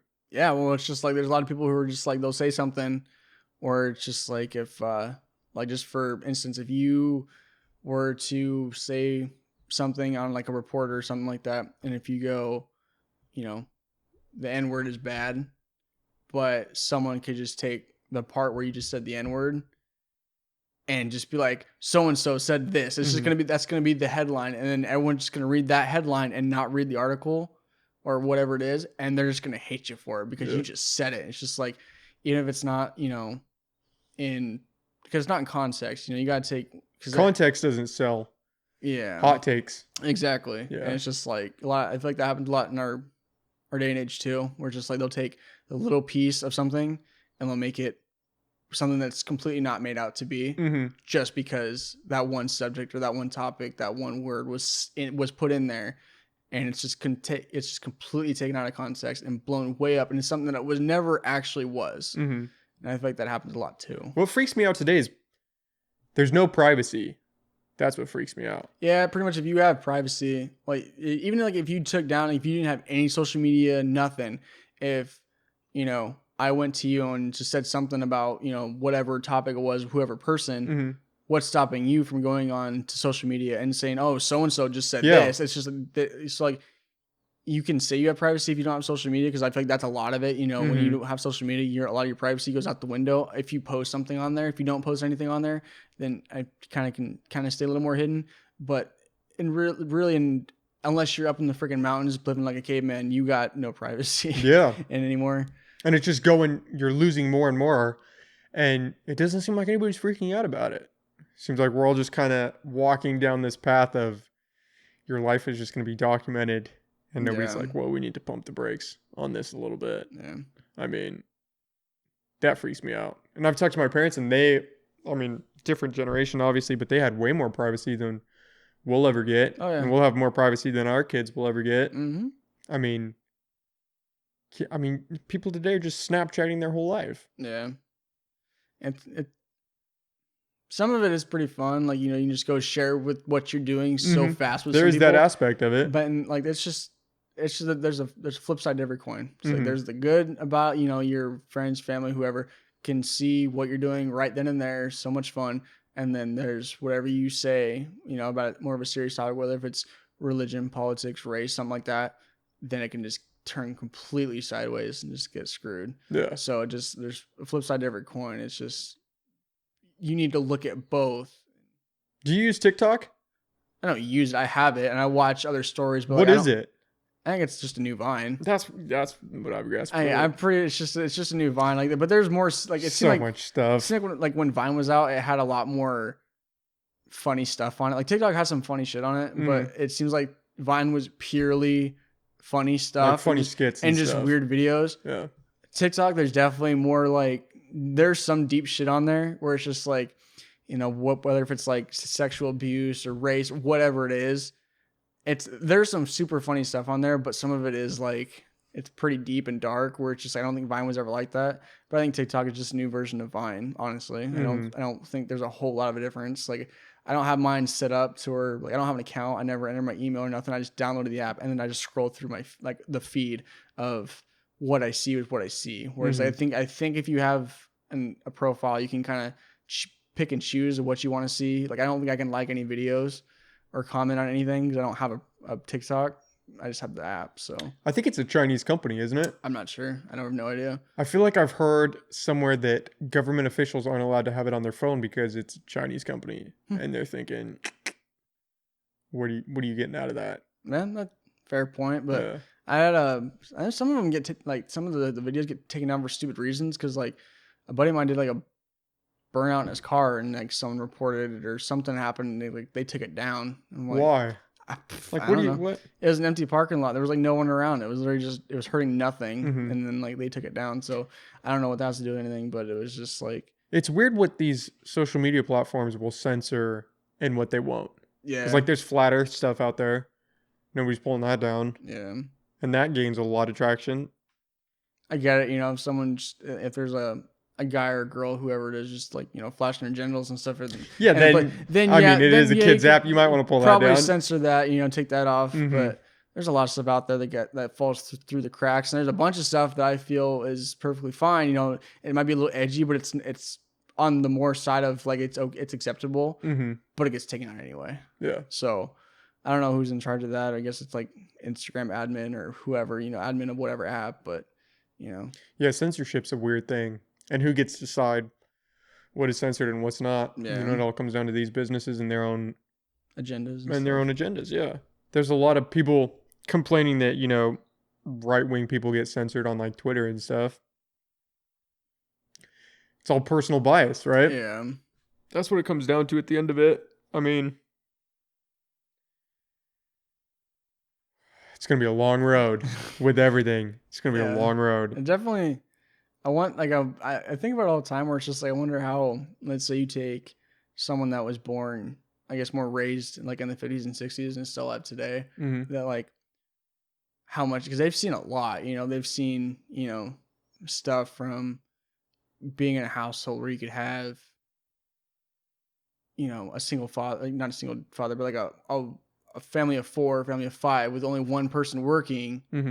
And the other person stays home and just takes care of the kids, like, and economically highs and lows throughout the whole process, seeing stuff, you know, like civil rights stuff, like, you know, oil, you know, crises and stuff like that. And then like seeing technology evolve and seeing the media evolve and just seeing all that much time, like all that in just that one period of time, how crazy it is. Cause like for us, it's just like, I think we've pretty much lived through a lot of like the biggest part of like technological advances.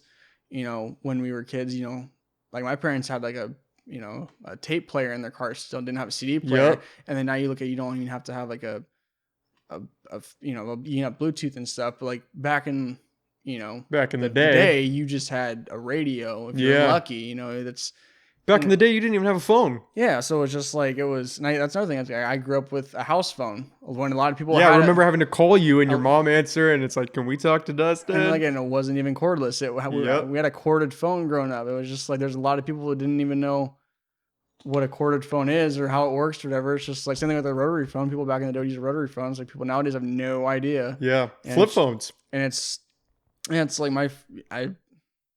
I know a lot of people had flip phones and stuff. Like when the Razor came out, I was like, "Oh, this is the shit." Yeah, that was the future. Like then they started coming out with like slides. And they came out with touch screens, and they came out with phones that are no screens. Now they're making an all glass phone that's freaking flexible and bendable and shit. And just like we're seeing the biggest part of it, I think. But I think of the bigger picture is, you know, from, you know, back in the 50s all the way up to now, just how much time has really changed. and how much. Like, I think that'd be a way cool thing to watch. It'd be an awesome perspective yeah, to get a just peek at. to really, and it just makes you wonder like what we're gonna see in our lifetime. We're 80, 90 when we're like gray and old. What we're gonna be able to look back on and to where it is then, or to where it is in the future, and just to look back on that, I think it's gonna be kind of cool, but also might be kind of scary because like there's gonna be some nasty shit that happens. Oh yeah. But I mean that's just gonna be any time period. Like you look at any time period, there's nothing like someone back from the 50s to now, like they've seen some shit. They've seen some nasty stuff. They've seen some awesome stuff. So, and whether it's personal or if it's just the world, I mean, it's just you just watch it unfold as it goes, and then you just look back on it. I think that'll be kind of cool. You're just along for the ride, baby. Yeah, like this world's gonna keep turning without you on it, so it just keeps going and going.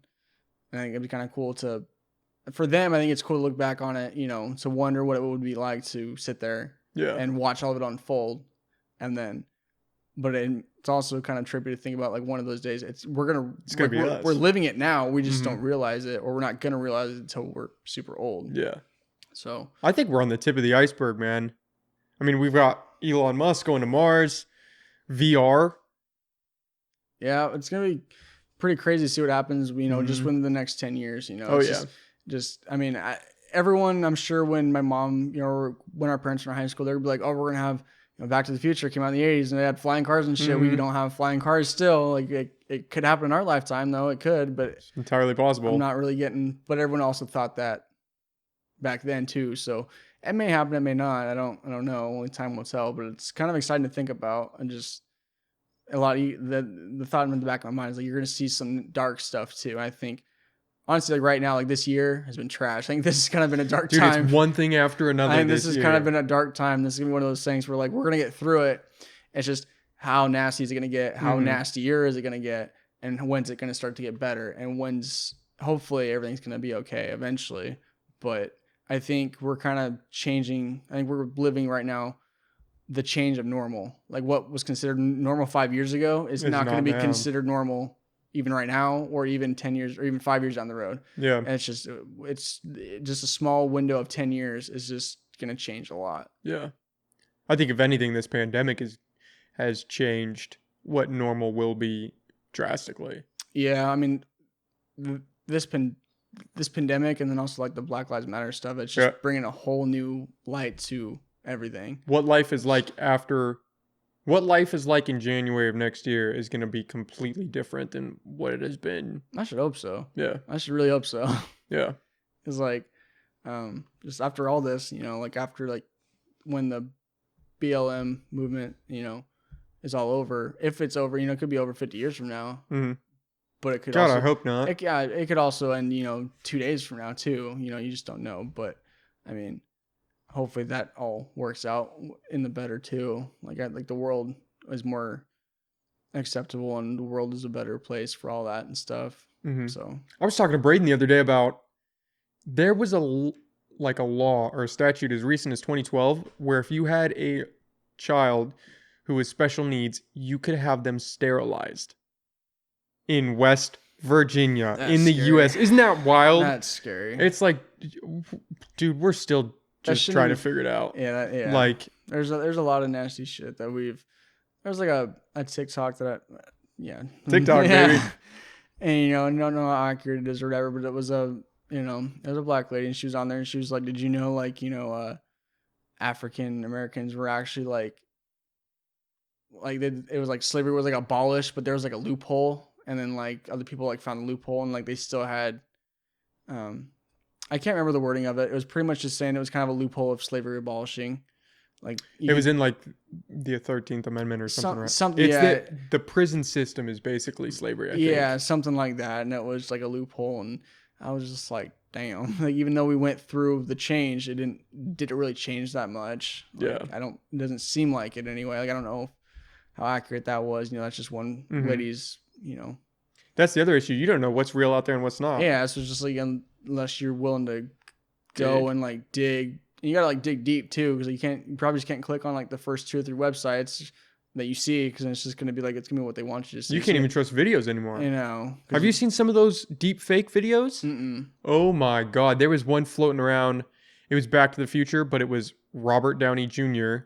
and the kid from Spider-Man. Oh, Tom Holland. Yeah, it was those two instead of the original characters, you know, and it looked real, like indiscernibly real. Like it looked like those two were gonna make a remake of Back to the Future. Yeah, Oh, damn. that they were the original characters. It was in the original Back to the Future, but with their faces, and it fit perfect. And you're like, dude, what comes next is gonna be crazy. Yeah, It's like the fact that you can do stuff like that now. It's insane. It's pretty crazy. It makes it does a lot of entertainment and stuff, but it also can do a lot of doors. It can do a lot of bad too. It's just a matter of how you want to look at it. Yeah. But, I mean, anything in this world is going to either do a lot of good or a lot of bad. It can do both. It's just a matter of like what hands it's in and what, you know, process it's going to go through to get there and stuff like that. Yeah. And the AI tools that they have now, we went over some at my school out in New York, you know, and the chatbots that are being developed, and they have these intelligent systems that can create entire articles that read just like a normal person would write, and all you have to do is enter like 4 words. So like Dr. Smith wrote about extinction, and it'll populate an entire article going off that, talking about extinction and this doctor who did something with extinction, and it reads just like a normal person would write it. It cites fake facts or real facts and tries to use that to manipulate people in the article. It's crazy. No, I didn't know that. That's It nuts. is crazy. It'll blow your mind. Damn. And there's an open source company. I think they're open source, but they've built a machine like that. But I think they released it recently, and they built it a while ago, but they didn't want it to release it to the public because you could take that and use it for all sorts of nefarious purposes. Do whatever you want with it.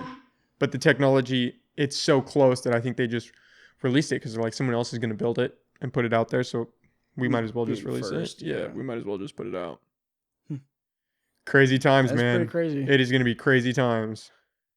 It's just a matter of how much crazier it's going to get or how much it's going to die down. Is just more of the question. That is the big question.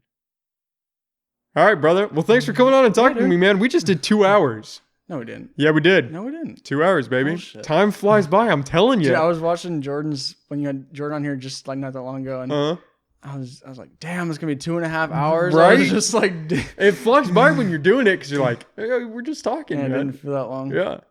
All right, you want to plug your social media so people can find you if you want, or not? Sure. I mean, all right. It's just Dustyn Punch on Instagram, Facebook, whatever you want to, you know, whatever, you know. Right. But that's it. All right, well, thanks for coming on, brother. I had a great time talking to you, man. That was fun. All right, thanks, guys.